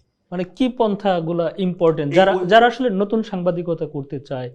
মানে আমরা তো প্রত্যেক দিনই শিখি নতুন নতুন কিছু, হ্যাঁ, প্রত্যেক দিন আমাদের প্রত্যেকটা স্টেপ হচ্ছে নতুন নতুন স্টেপ, প্রত্যেকটা স্টোরি হচ্ছে নতুন মুখ, নতুন ইভেন্ট, নতুন সময়, সবকিছু। তো সবকিছু চেঞ্জ হইতে থাকে। যারা মানে সাংবাদিকতা করতে চায় তাদেরকে আপনি কি বলবেন, মানে কি কি বিষয়গুলা খুব কেয়ারফুলি, মানে সবসময় মাথায় রাখতে হয় যে এই বিষয়গুলো আমাকে প্রত্যেকটা স্টেপে আমার যাতে মনে থাকে, এরকম কি আপনি ফলো করেন? আমরা যেরকম শিখিয়েছেন আমাদেরকে, বা আমরা যেটা শিখেছি বা আমরা যেটা ফলো করি, যে বিষয়টা হচ্ছে যে আমি কি করতে পারি আর কি করতে পারি না, কতটুকু করতে পারি, এটা একটা দিক। এটা কিন্তু বেসিক। আপনি সাংবাদিক বলেই যে আপনি সব করতে পারবেন এমন কিন্তু না, আপনার তো সীমাবদ্ধতা আছে। আপনি আর যেখানে আপনি কাজ করতে যাচ্ছেন, যার বিরুদ্ধে কাজ করতে যাচ্ছেন, তাকে হচ্ছে জানাশোনাটা অনেক বেশি জরুরি। আপনি এমন একটা জায়গায় যে এমন একটা প্রশ্ন করলেন, অথবা এমন একটা জায়গায় গেলেন যে সেই প্রশ্ন আপনার পাত্তাই পাচ্ছেন না, তাই না? মানে ডকুমেন্টসটা খুব জরুরি, এবং যাকে আপনি হচ্ছে এই কাজটা যার বিরুদ্ধে করছেন তার থেকেও আপনার বেশি অনেক বেশি জানাশোনা হওয়াটা খুব জরুরি। মানে সেই সেই বিষয়ে আপনার জানাশোনাটা খুব জরুরি। দুর্বলতা প্রকাশ পেলেই আসলে হয় না। এখন যদি আপনি নর্মাল কোনো মানুষ, যদি আপনি আমি আমি বলছি এগুলো বড় ধরনের আয়োজনের ক্ষেত্রে, আপনি একজন মন্ত্রী, এমপি, একজন বড় ইন্ডাস্ট্রিয়াল, বড় একজন মানে যদি বলি মাফিয়া টাইপের লোকজনের কাছে আপনি যান, তাহলে তার দুর্বলতাটাকে আপনাকে জেনে তারপরে সেখানে যেতে হবে, এবং সেই দুর্বলতাটাকে আপনার হাতে রেখেই তার সাথে চোখে চোখ রেখে আপনাকে মোকাবেলা করতে হবে। কিন্তু আপনি যদি দুর্বল থাকেন, সেই চোখে চোখ রেখে সেই কাজটা করতে পারবেন না। সোশ্যাল মিডিয়া জার্নালিজম কি ট্র্যাডিশনাল জার্নালিজমকে ক্ষতি করেছে? অবশ্যই। কিভাবে? মানে এখন আপনি যে সোশ্যাল মিডিয়ায় যা দেখেন তা কি মানে জার্নালিজম? যেমন ধরেন একটা ঘটনা যদি ঘটে, ধরেন আপনার ভুয়াপুরে, ওইখানে একজনের মোবাইল দিয়ে একটা ছবি তুলে পোস্ট করলে আমি সাথে সাথে পাচ্ছি, কিন্তু আপনি সেখানে যাবেন, তারপর রিপোর্ট করবেন বা যাই কিছু করবেন আর কি, সেটা তো আমরা আরো পরে পাচ্ছি। সোশ্যাল মিডিয়াটা কি আরো বেশি ক্লোজলি করছে না? সোশ্যাল মিডিয়া এটা হচ্ছে আপনি আমি আমার প্রথম কথা হচ্ছে যে আহ, সাংবাদিকতা, কারেন্ট ইভেন্ট, ডেইলি ইভেন্ট, যেটা তাৎক্ষণিক, যেটা যে আপনি যে ব্রেকিং বলছিলেন, সেটা তো ঘটনা। এটা আপনি ক্রস চেক করাটাই হচ্ছে শুধুমাত্র এখনকার সময় কাজ, যে ওই ঘটনাটা ঘটেছে ক্রস চেক করাটাই কাজ।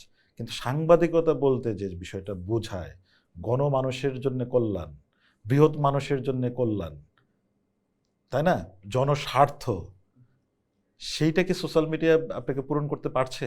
সোশ্যাল মিডিয়াতে এখন যেটা করে হাইপ তোলা, ভাইরাল করা একটা ইস্যুকে সহায়ক, বাট কিন্তু ওভারঅল সাংবাদিকতার জায়গা কি সেটা আছে? এটা তো আপনার সেই হাইপ তোলাটা তো আপনার ভুল হতেও পারে, বা আপনাকে মিথ্যাভাবে সে তো একদম মাটির সাথে মিশিয়েও দিতে পারে। এখানে ক্রস চেক করার সুযোগ কোথায়? তার মানে হচ্ছে যে সাংবাদিকতা আর সোশ্যাল মিডিয়া মানে সহায়ক হচ্ছে আপনার প্রযুক্তির কারণে, ডিজিটালাইজেশনের কারণে, অথবা এটার জন্য আপনার সোর্স হইতে পারে, কিন্তু এটা সাংবাদিকতা না। ফেক নিউজ এড়াতে একজন রেসপন্সিবল জার্নালিস্ট কিভাবে টিকে থাকেন?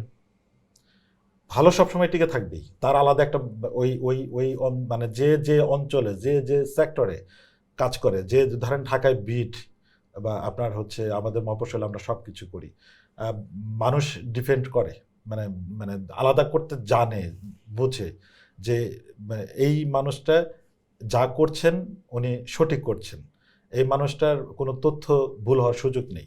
এটা এটা ভালো আপনি সাংবাদিকতা করবেন, আপনি মানে সেখানে আপনার আলাদা একটা গ্রহণযোগ্যতা তৈরি হবেই। সাংবাদিকদের মেন্টাল প্রেশার নিয়ে খুব কম কথা বলা হয়, আপনার অভিজ্ঞতা কি? সাংবাদিক সবসময় মেন্টাল প্রেশারে থাকে।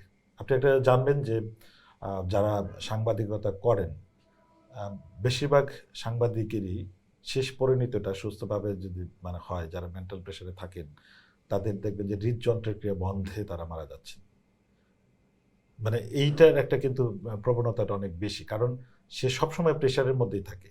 আর মফস্বলে যারা থাকেন, ধরেন এর তো 8 ঘন্টার ডিউটিটাই, আমি ঘুমালেও আমি মানে আমার ব্রেন সবসময় সজাগ থাকে যে কখন কোথায় কি ঘটছে, আমি মানে যথাসময়ে সেটা দিতে পারছি কিনা, অফিসের আগে আমার যে দায় এবং দায়িত্ব দায়বোধ রয়েছে যে আমি সেখানে যথাসময়ে দিব, সেটা পারছি কিনা। আপনাকে আপনাকে কোনো পাওয়ারফুল কোনো ব্যক্তি কোনো রিপোর্ট বন্ধ করার জন্য চাপ দিয়েছে? প্রচ্ছন্নভাবে অনেকভাবে এটা এটা অসংখ্য অসংখ্য আমরা এটা অসংখ্য জায়গা থেকে এটা পাই। হয় তিনি সরাসরি অথবা তার কোনো মাধ্যম থেকে এই বার্তাগুলো আসে। এটা আপনি থাকবেই, এটা এটা কোনো এটা বড় ম্যাটার না। আপনি হচ্ছে যে আপনি এই প্রেশারটা আপনি যদি লোড নিতে পারেন, নিয়ে যদি আপনার অফিসে ডেলিভারি দিতে পারেন, অফিস যদি আপনাকে ট্রিটমেন্ট দেয়, সেই লোক চুপ চুপ হয়ে যায়। আমি এরকম বহুত মানে আমার আমার যেটা বলি যে একসময় ধান কাটা, তাই না, যে যখন জীবনে কখনো কাঁচিটা হাতে নেয়নি, আমার সন্তানকে যদি আপনি ধান কাটতে পাঠান, সে কাটতে পারবে না। একটা কৃষক, একটা অভিজ্ঞ মানুষ যে কাজটা করতে পারে, ধান কাটা নিয়ে বেশ ফুটেজ খাওয়া যেটি আমরা বলি যে চলছিল, তাই না। আমি তখন আমার খুব কষ্ট হয়েছে, আমার দেখতে খারাপ লেগেছে।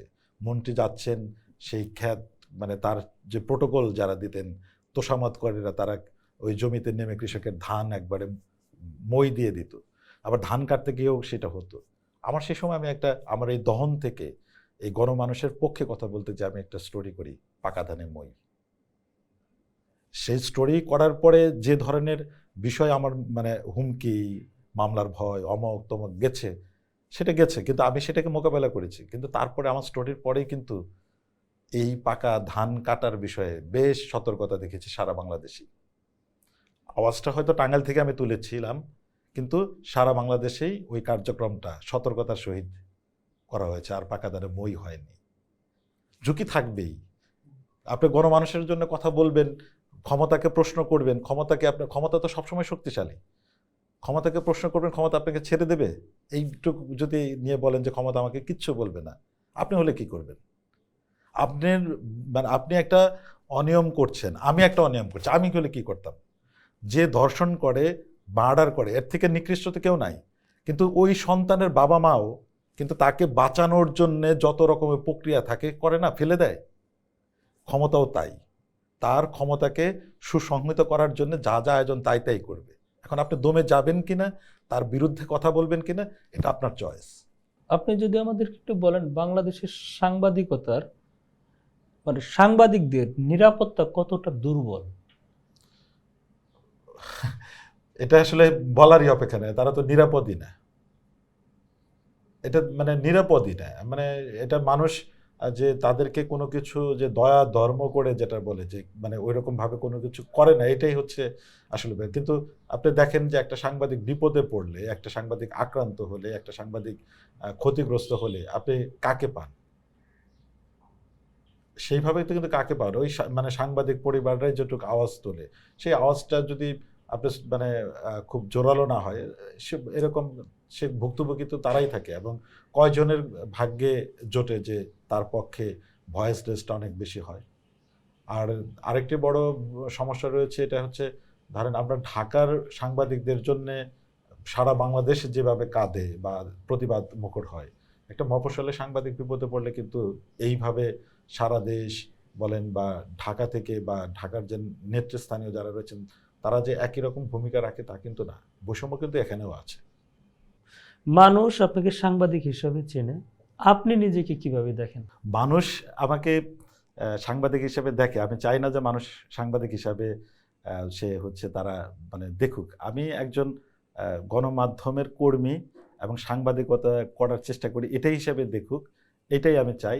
আর আমি চাই, আমার খুব বড় একটি চাওয়া যেটি এখনো মানে বললে পরে আমার চোখ আপ্লুত হয়, আমি এই সাংবাদিকতাটা আমার একটা নেশা, আমার একটা প্রেম, মানে আমার অন্য সকল কিছুর থেকে এটা একটা আমার একটা বড় প্রেম।